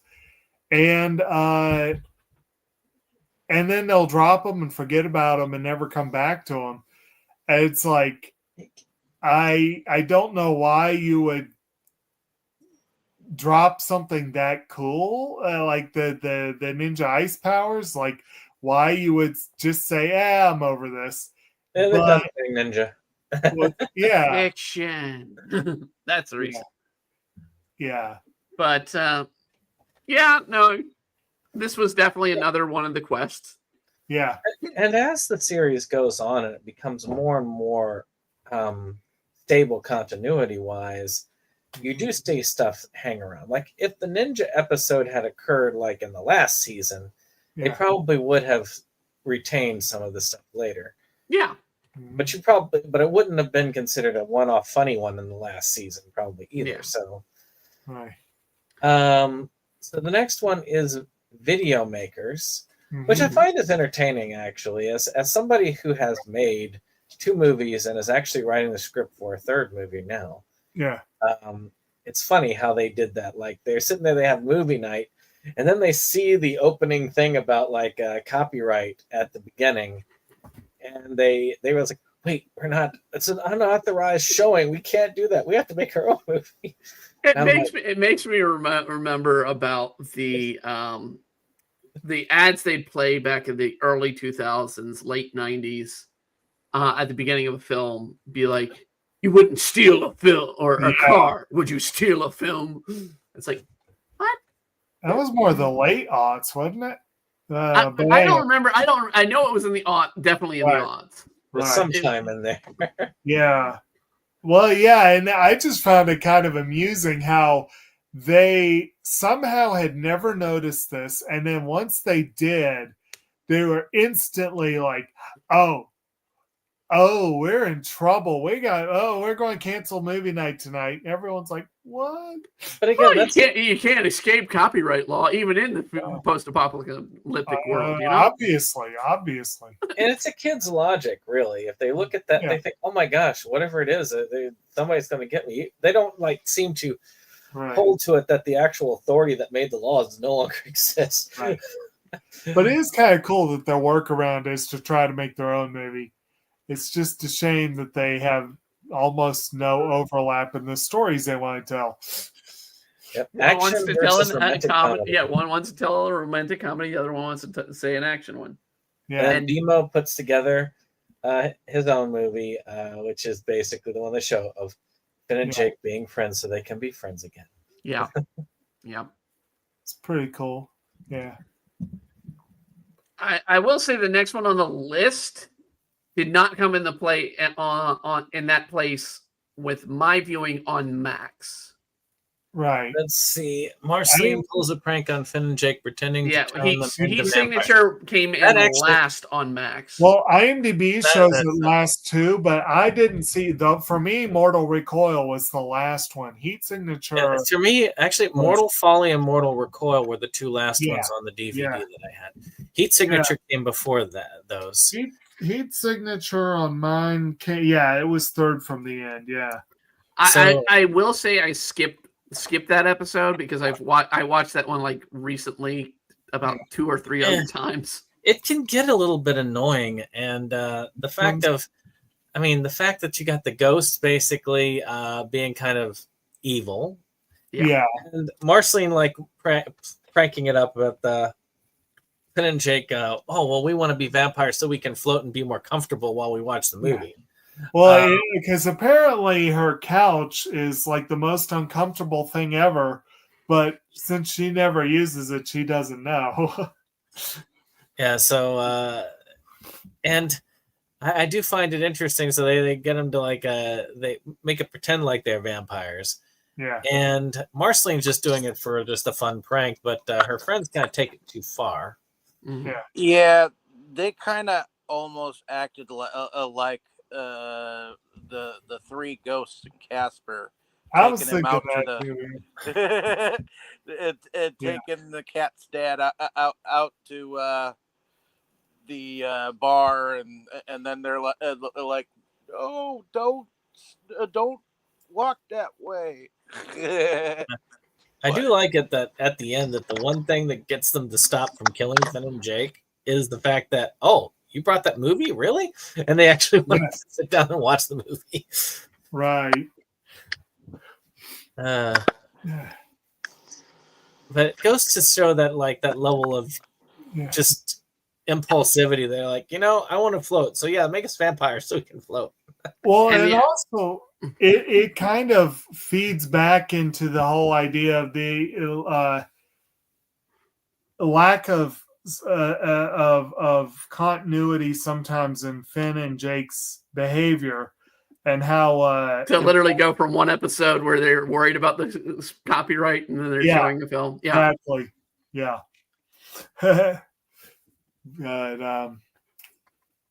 yeah, it was a fun one though. It was kind of fun. Well, I mean, and in truth, the funny thing is that the law wasn't even intended to be violating what they were talking about anyway. They weren't selling tickets; they were just having a movie night. Which, yeah, technically they could show that as the law, but yeah, they were intending it originally for people like selling it and making their own movie theater with it, essentially. Yeah. Even then, I don't know about many underground movie theaters that would be shut down like that. So, Mortal Folly, which the last two episodes definitely connect with each other. Oh yeah. And this introduces the Lich, and that something's going on with the Lich, and that they need to do their best to stabilize it so the Lich doesn't get out. All the while Ice King is trying to get them to get their permission to date Bubblegum. To marry Bubblegum. Marry Bubblegum. He wants their blessing to marry Bubblegum, irregardless of the fact that he hasn't even asked her if she's interested. Which is Ice King at his most annoying at that point. Yeah. Well, he literally causes most of the major issues in this episode, including the one that leads right into the next episode. Now, admittedly, the main issue that came to it was that they had to wear these special circlets or diadems, really, to help them keep from being mind controlled by the Lich. Right. And but unfortunately for them, a snail was traveling with them, and the snail got mind controlled by the Lich. Not just any snail, the snail. Yes, the snail. Like I told you last time, keep an eye out for the snail. He's in every episode. Yes. And the snail will be back again. Actually, with more plot relevance. I totally forgot to look for the snail. But anyway, I saw the snail in this one. Yeah, you saw the snail in this episode because the snail's there. And in the next one because he's still in the next one too. They actually used the fact that the snail appears in every episode to the detriment of Finn and Jake in that particular instance. Right. The Lich is actually a very creepy individual.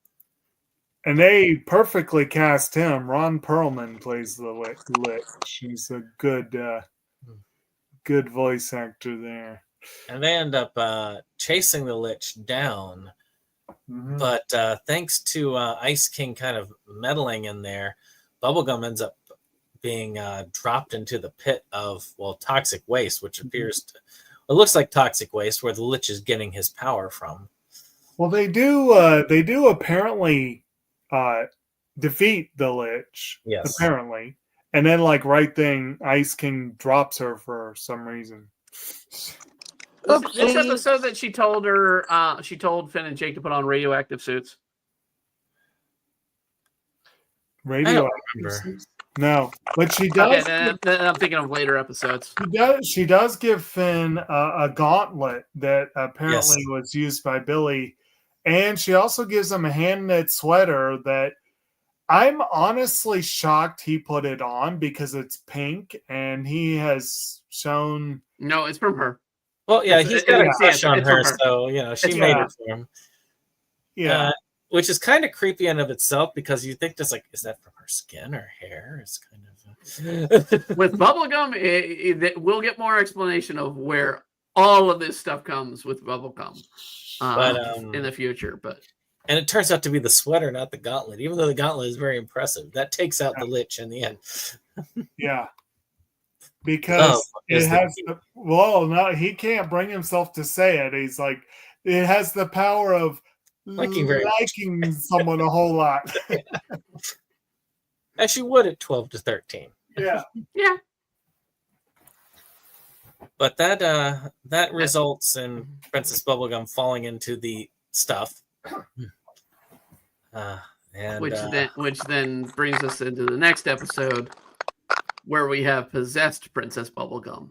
Yeah, they kind of go straight on Exorcist with Bubblegum in that one, where the witch possesses her.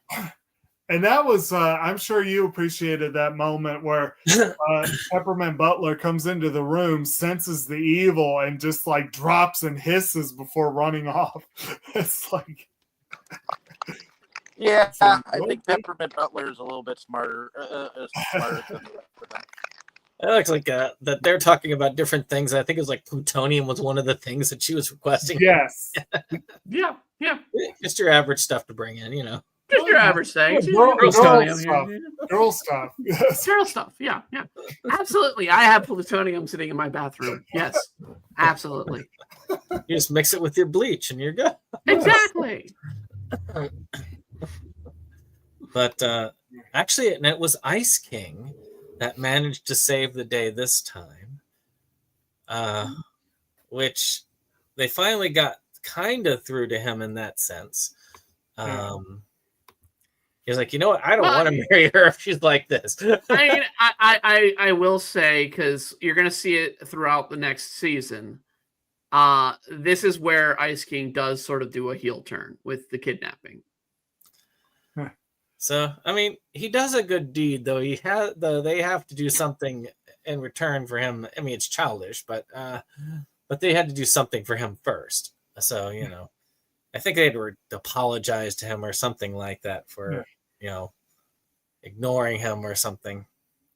But still, he actually used his power for good for once.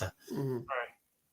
But Bubblegum was pretty badly damaged to the point where she kind of ended up regressing to a 13-year-old Bubblegum, which is kind of how they end season 2. And it's just like turns out to be the same age as Finn. Which is where we learn that he's 13 by the end of that. And you get a scene with Ice King being like, "Oh, where's Princess Bubblegum? Oh, here she is. She's 13 now. I'm staying away from I ain't going that direction." He knows better. He knows better. He's not doing him that young, no.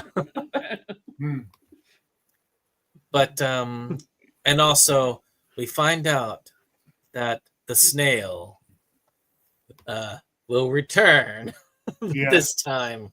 Evil snail, possessed snail. Yeah, indeed. And that's the end of season 2.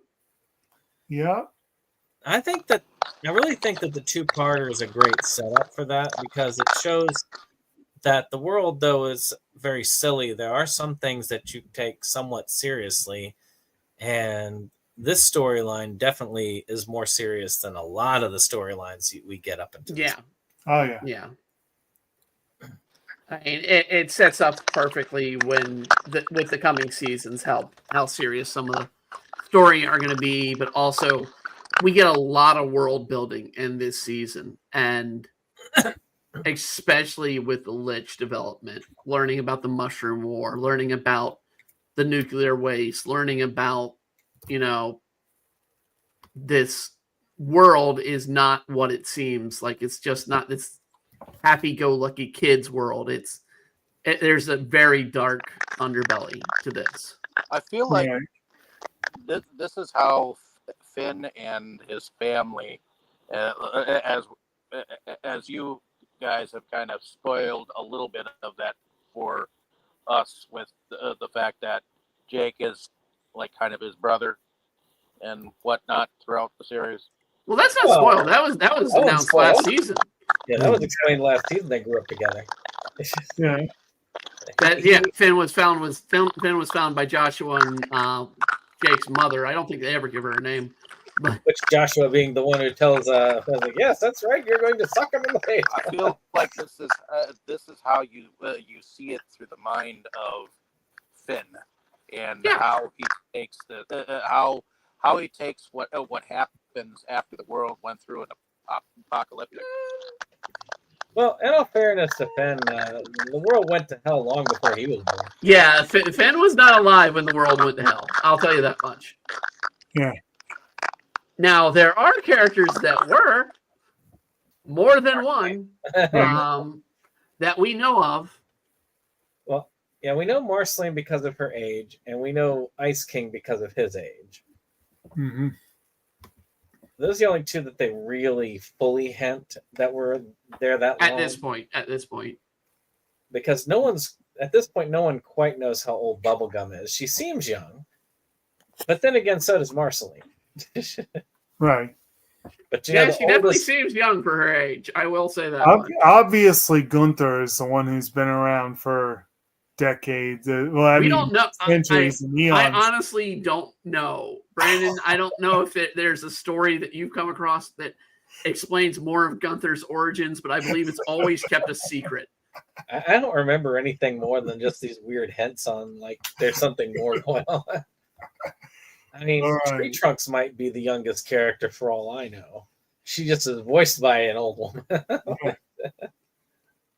Bemo's actually pretty old, too. I know that much. Yeah. So, it's hard to say.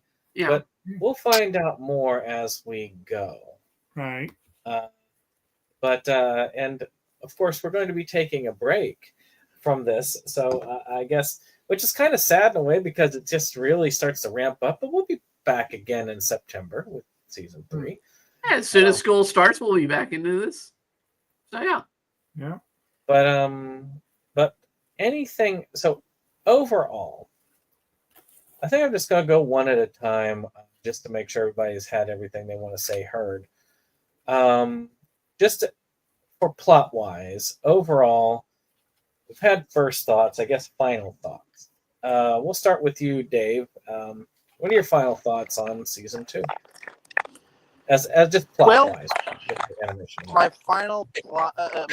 final thoughts on season 2 is kind of a little bit like you guys are saying. I feel like they're trying to show you what's in this world and some of the situations that Finn and Jake just obnoxiously get into, and you can tell that they're not the brightest of numbskulls. So, intelligence is definitely a dumb stat for those two. Yeah, and wisdom. And that goes for many of the princesses too. So, and it definitely goes for the Ice King too, because he's definitely a different kind of demon. Ice King definitely has wisdom as his dump stat right now. Wisdom, yes. Yeah, intelligence, no. Yeah. I will say no on intelligence with him. And to quote Bubblegum, she is a scientist, fourth and foremost. So intelligence is not a dump stat with her, but most of the cast, yes. Yeah. Well, Ice King, I would say insanity more than anything else this issue. Yeah, Ice King has definitely got the insanity defect on him. Yeah. But sorry, Dave. Go ahead. Overall, I mean, I'm not turned away from it. I was going to say, does it leave you interested in continuing the series? I am, because it has a lot of horror aspects to it that are strange and unusual. And even though some of the characters are annoying, it almost makes you actually want to continue. Of course, with Tammy coming in the room from time to time, looking at the thing, she looks at me like I'm nuts watching it. So. You have to watch it to understand. All right, Brittany, final thoughts into season 2. You feel like it whet your interest for season 3, even though you've already watched season 3? I've already watched season 3. My final thoughts are just going to be the words: continue to watch for the snail. The snail is always there. It's always been there. All right. And I guess, Jake, since actually you and Dave are probably the most important to hear from on these, because does this, first off, final thoughts on season 2, and then do you feel like this has intrigued you as far as interest in more? Oh yeah, I think it's pretty fun. I'm enjoying it, and yeah, it does seem like you do get that feeling that we're heading into something a little different from before. So that is kind of cool. Season 3 and 4 definitely start upping that strange factor. Mm-hmm. Or at least connecting episodes deals. And we meet interesting characters like the Lemon Grabs. Is Flame Princess coming in season 3? Flame Princess will be coming in season 3, I believe, as well. I'll double check here real quick.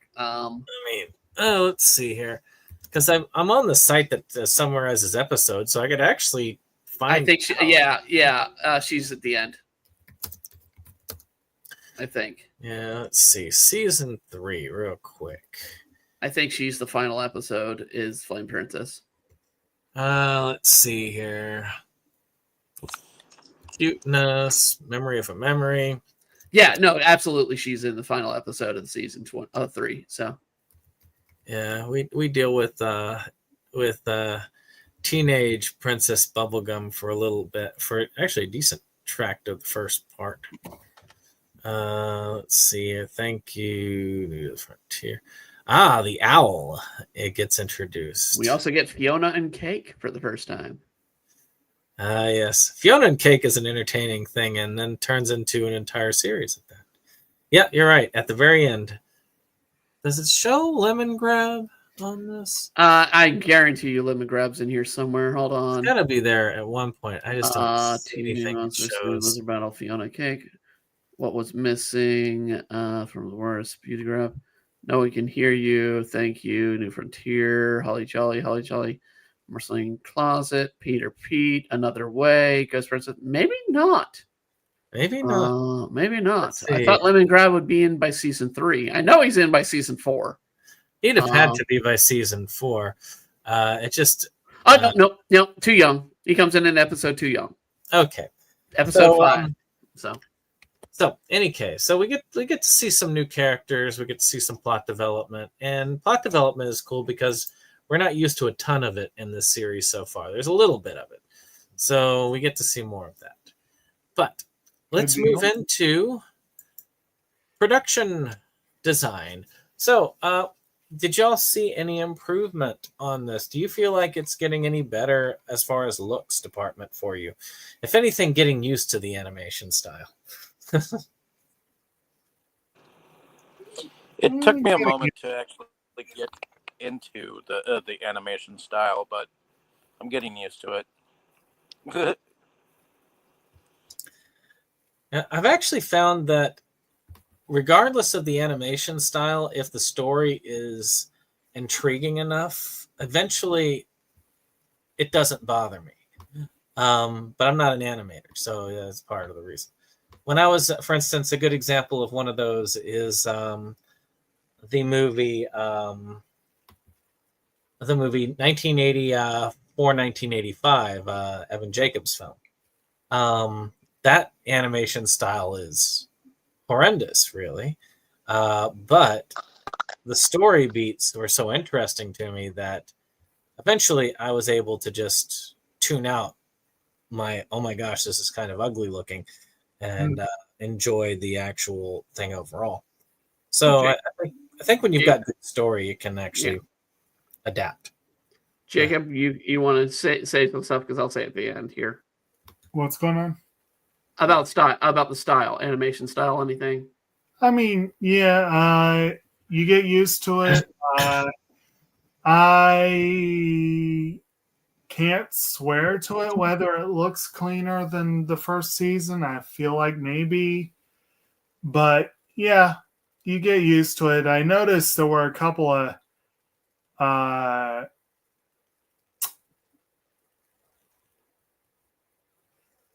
brain just futzed out. I don't know what was going on. I didn't see as many inconsistencies in this one as I did in the one. Yeah, I think so. But yeah, overall, once you get used to the style, you're used to it. and the end, sort of the professional end here things for me to cover. It's budget. It had a much bigger budget. And we are starting to really see in this season, more so than last season, the change in tone. When it goes darker, it gets a lot more different style with the animation and sort of how characters are drawn out.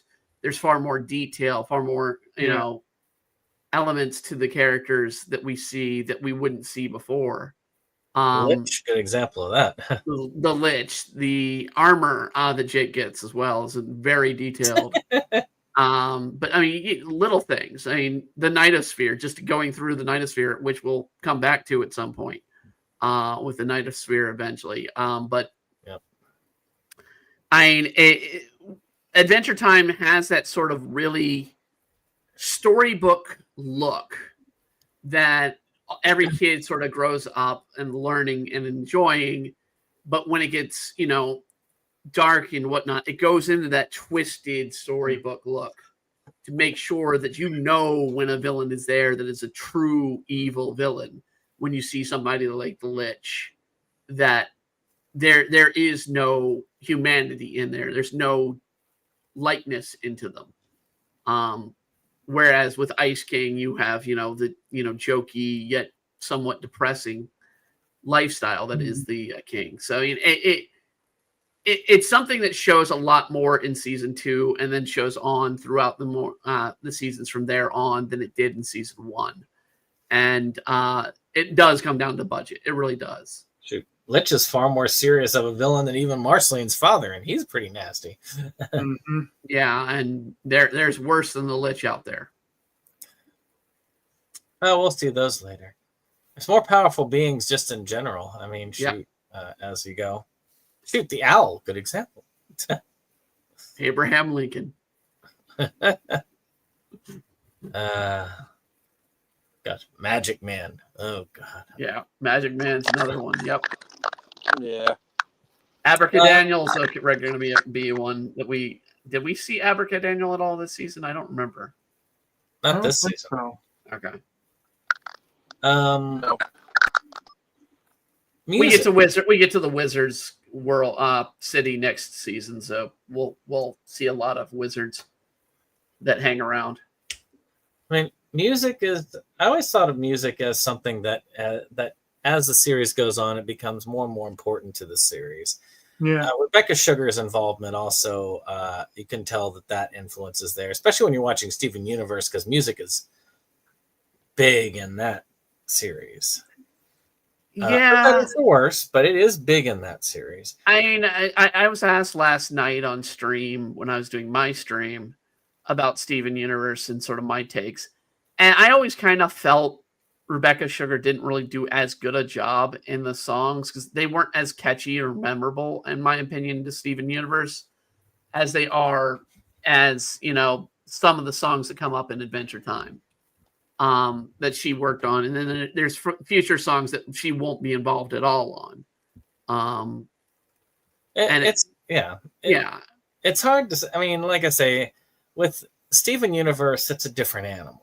It's similar in some ways. There's some stylistic similarities, but as far as the series overall, it is very different. I mean, of course, then again, they did have Steven Universe have a crossover with Uncle Grandpa for all.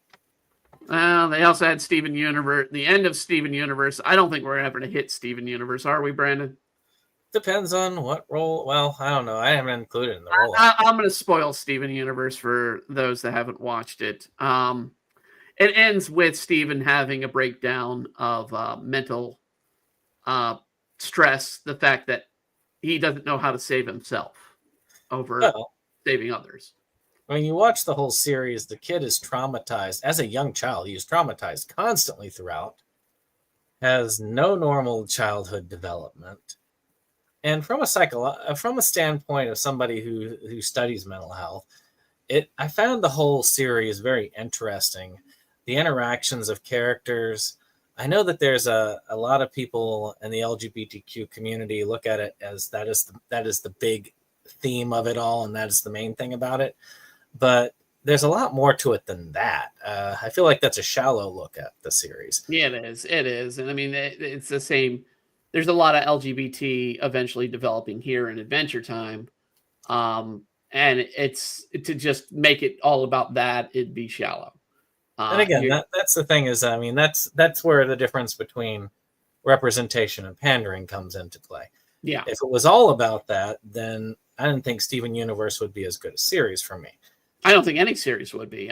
You can, and it doesn't matter if it was LGBT or you can't propaganda a series and expect people to like it. So, well, as I say, pandering versus representation, which I'm not going to go into the links of that because there is a difference, and the representation can be very good. Pandering is rarely good, but. And this one, though, just like any of these series, there's more depth to it. And when you incorporate something like that into a piece of it, where it's not the main piece, but it actually shows a piece of the depth of it. These are just characters living in the world, and that just happens to be an aspect of the characters.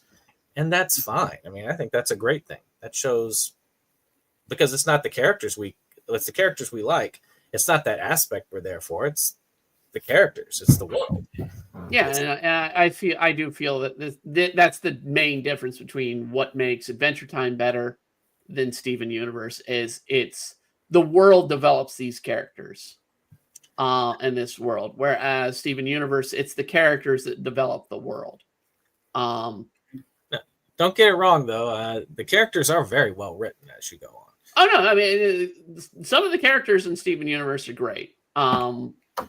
But at the same time, it's agonizing to get through that series. It really is, in my opinion, because you've got to go through a lot of just childish episodes. Well, it starts off very childish, and it gets better as it goes. Right. It's a lot. Well, and it has its own things. I mean, the Cookie Cat episode of Steven Universe, which is the very first episode, made me not want to watch the series. But I eventually got past that, and the fact that they're very short episodes, which is one of the advantages of something like this in Steven Universe, is that they're short episodes. So the annoying episodes, the little more childish episodes, and this series has those too, like the snail one, a good example. You know, they're short episodes. You get annoyed by one. Well, guess what? It's gone. It's moving on. We're on the next episode. Well, speaking of moving on, back to the music. Music, anyway. Yeah. Go ahead. I was going to say, we already talked a little bit about how we hear a couple of Marceline songs in here, and I enjoy those. I also was very amused in the Belly of the Beast episode where they decided to sing the most downbeat, depressing song they could to stop the partying. Cupcake. Well, you want to bring down a party, you bring down a party by making it downbeat. I mean, that's literally how you do it. Right. There was a lot of dead food. It was a lot of dead food, yeah. It was great. I always thought the partying episode was a good example of a one-off that was fun and enjoyable, but could have overstayed its welcome if you extended it longer than what the episode length was. Although I have to say, now that I realize that Andy Samberg was Party Pat, I'm disappointed he didn't get a big musical number. I'm trying to think of any point that we have a guest star get a musical number, and I honestly don't think there is one. It's usually going to be either Marceline, Finn, or Jake doing a song number. Sometimes you'll get BMO now and then. Ice King does drums at one point. Throughout the point, you'll see him come in with his drum set. But his songs are weird. But I mean, you're talking Tom Kenny playing out a role and doing a song, so you can't help but hear SpongeBob, even though it's Ice King. When he does a song, I can because I don't watch SpongeBob ever. Yeah. But actually, no, I can't get away from SpongeBob entirely because it's so saturated. But I've only watched one episode of the series. We all know what he sounds like. That's Yes. I came in too late. I was too old to start with SpongeBob. Yeah. And I absolutely hate SpongeBob, so you can't. Yeah. I'm thinking you're the only one of us that get was me to watch it. You were probably the only one of us that was of the proper age when SpongeBob came out. And I just thought it was just stupid. So Yeah, that's the point of SpongeBob. It was something silly and stupid to put on Nickelodeon. I mean, so was Ren and Stimpy. I loved Ren and Stimpy. I love Ren and Stimpy. Pinky and the Brain, Rocco's Modern Life. Yeah. I love some of those. And I love, what was it? The Smurfs and the Snorkels, but goddamn. After Johnny Bravo and into the Powder Puff Girls age, that's when I passed. Oh, those were some of the best shows, man. That and Dexter's Lab. Well, oh my god. Dexter's Lab, Johnny Bravo. I could not get into Powder Puffs. Just absolutely could not. It was the original release? Because damn, that was the fun stuff. Every remake and every try they've done to remake the Powerpuff Girls has just failed. But the original stuff, that stuff was hilarious. But that's one of the things about some of these Cartoon Network shows, even like Powerpuff Girls, original. Adventure Time, that's one. Matter of fact, I think Steven Universe Cartoon Network. Yeah. A lot of these have that edge that can appeal to both children and adults. There's enough depth of storytelling and inside jokes. We were talking about this with Shrek as we were talking about the Shrek movies. Right. When you can appeal to adults as well as children, you can go a little bit farther. I felt like SpongeBob did have a little bit of adult appeal from what I've heard. It does at points. But the episodes I've watched did not. So I was like, okay, nope. And you just got to get some of the good episodes of SpongeBob where if you have lived and worked in a retail position or a food industry position, you feel that scenario of working in SpongeBob or watching SpongeBob. All right. On that note, I guess let's go ahead and end up with favorite episode and favorite character so far, and I guess that's it there. So let's go with that. Well, let's start with you, Jake. Favorite character and favorite episode so far. Well, with this one, I guess favorite episodes.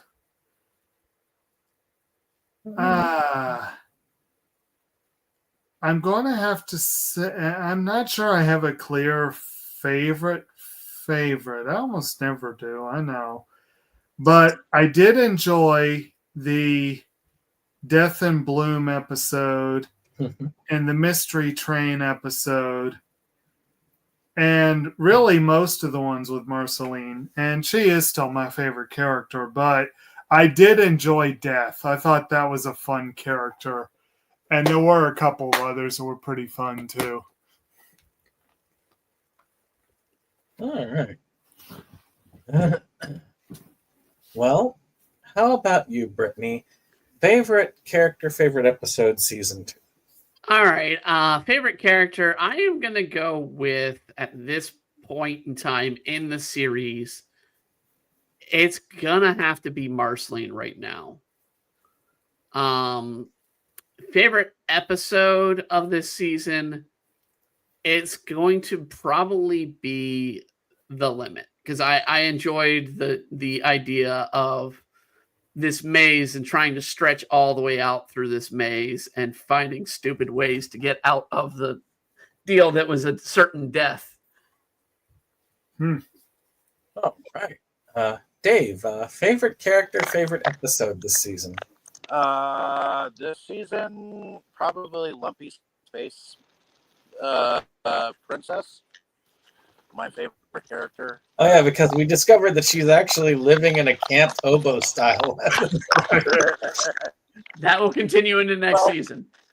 And I like the fact that she's like I knew I knew that you Finn likes me, at least in any sense of the word, but trying to what my favorite episode was of the season. I did like in that Ice King episode where she's like, "Keep hitting me, make me smooth," and then it just like made her into a basically perfect spear. Yeah, whenever she pops up, I get a kick out of her. Her voice just kind of reminds me of Jimmy Fallon when he goes, "Yeah," you know. So. Oh my God. Right. What God? Like, seriously. But. Oh, seriously.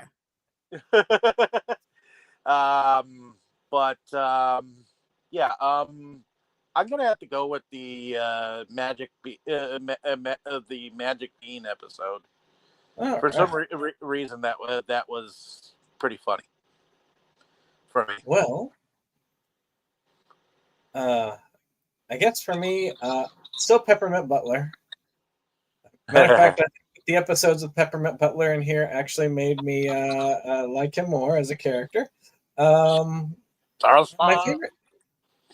favorite episode is actually the first episode of the season because it's just I admit I do like Marceline-centered episodes. Though she's not my favorite character, the episodes are usually pretty fun, and I like the musical nature of it and her as a character. And meeting her father was also entertaining about how evil that her father is. Yet they managed to work out some father-daughter stuff just as Finn is like, okay, I'm done with this. It sends him back into the magic circle. Apparently, he really did eat her fries. Yes, I don't he know did. what you're talking about. They were cold anyway. That also, like, if we're talking like favorite moment from the season, the moment where we find out how evil Gunther is might be my favorite moment in the season.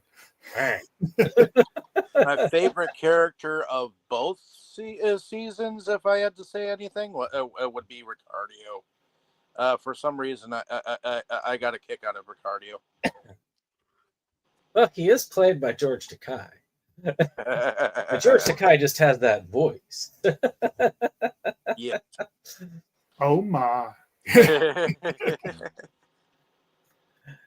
All right. Well, with that being said, I thank you all for joining us.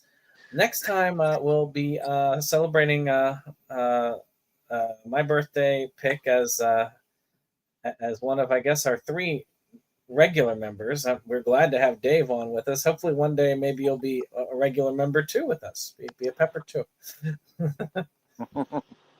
Well, I hope to be as long as I have a copy of whatever you're watching. So, and of course, Roger will probably be back with us because we'll be covering an anime at the end of that month. It will be an anime. I just haven't 100% decided yet, and I don't want to decide rashly, but it will be within the next week. I'll make up my mind because people need time, and it won't be any more than 12 to 14 episodes, one way or the other. And if it's a movie, well, that'll be shorter than 12 to 14 episodes. So I would hope so. I mean, episodic movies? Good Lord. A movie that's longer than a 12-episode anime. Oh, that's becoming a thing nowadays. You know, we got a lot of 2-part movies.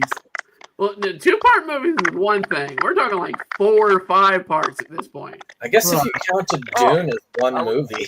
Yes, are we talking about Kevin Costner's dream on his Horizon crap? Pretty much any Kevin Costner movie is going to be a long movie. Right. Yes. It's that Family Guy. Wasn't that Family Guy thing that Chris comes out and like, how does Kevin Costner still keep getting work? Well, yeah. Well, so I thank you all for coming in. And of course, just as a brief aside, of course, our next episode will be on the 25th of June. So be there or don't. Of course, we can't stop without saying a little bit about our esteemed guests. Of course, we've got Jake, who has been my co-host for a long time, and he does his thing, working on various projects in the world. And hopefully one day you'll have a novel to show us. Hopefully, yeah. Well, I've seen some of it already, but show the world anyway. Then, of course, Brittany for Embryo Arts. We've got lots of cool stuff going on with that channel. A lot of live stream stuff. I've seen a lot of those and seen several that have been set up. And some of course, not some of them have not been so pleasant to cover. Like last night's was not a pleasant one to cover. But yeah, I was gonna say some of them are more political topics, but I stay away from those. Well, last night wasn't so much political as it was. It's a subject that I'm kind of surprised YouTube and Twitch let me talk about. Let's put it that way. It involves what the Lich would be doing. Oh. So, yeah. So, as far as other projects, anything else that you want to hype up right now? I am in the works. Hopefully, I will get it done by next month in time for a contest of an original comic series. I've got a couple other things in the back wings that I'm working on that I cannot talk about because of NDAs that are involved. But commissions will be coming in soon as well soon.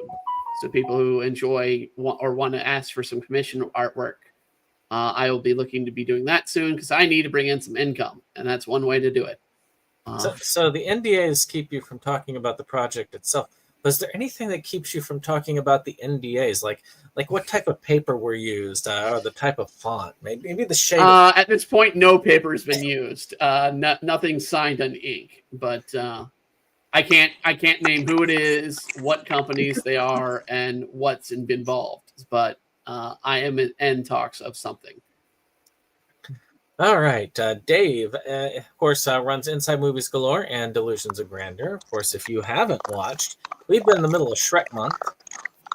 Yep. And of course, I meant to send a link. We are doing Shrek the Musical. So if you are interested, Brittany, we can still have it on there if you're interested in joining us Monday for that. Sure, I'd be happy to join in on that one. Because I meant to send you the link for the previous one, but now that Dave is here, maybe Dave will remind me when I'm half asleep at the end about 9 o'clock on a Monday. It's still on Netflix, right? I can go and pull it up off of Netflix. It's also on YouTube. It's also on. Oh, YouTube. It's on YouTube. Okay. But of course, then we get really into June, where both Dave and I have birthday stuff that we're doing. Mine is more Clerks oriented, because my theming choice will be Kevin Smith as it gets later, and Dave is going to be some long form content. Those long episodes, episodic movies that we were talking about. Yeah, we're going to be covering Stephen King's The Stand. Not the crappy version, the other one. I couldn't tell you. I never watched the other version. But which is the crappy version? The remake or the original? The remake. Okay. There are things I like about the series, and there are things that just did not click with the remake. So I'll leave it at that. And of course, Delusions of Grandeur, you get some similar stuff going on. You get other discussions. And didn't y'all? What was it that y'all discussed this past Sunday? Oh, the one that we discussed this last Sunday was her choice. It was one that we had done on our channel as well. It's The Tingler, directed by William Castle. So watch both back And to then back. This next Sunday, we're going to be talking about 12 Angry Men. Good times. And if you get the chance, look at the link down below. You can actually buy Dave's movie that he directed, Tales of the Forgotten. And the second one we are working on, actually next Monday we'll be working on it. Indeed. Trying to get the Blu-ray ready to release. So that's going to be a fun thing. So stuff to look forward to, indeed. All But right. again, thank you all very much for joining us tonight. And we will, we did get some comments. I will say that. Thanks for having us. Yeah. And thank you for having us. And we will see you at the end of June for anime Anticlimax again. And but don't worry, we'll be coming back to Adventure Time in the fall. Alrighty. Night night. See y'all later. Right off.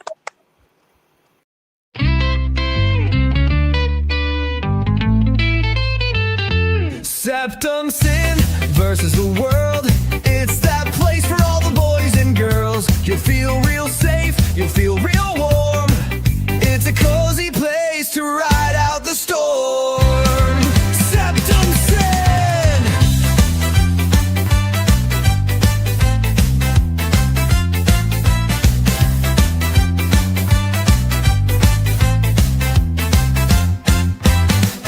SeptumSin and his best boy Jake see the trends that scare us every day. Physical media is going to the side. Dr. Street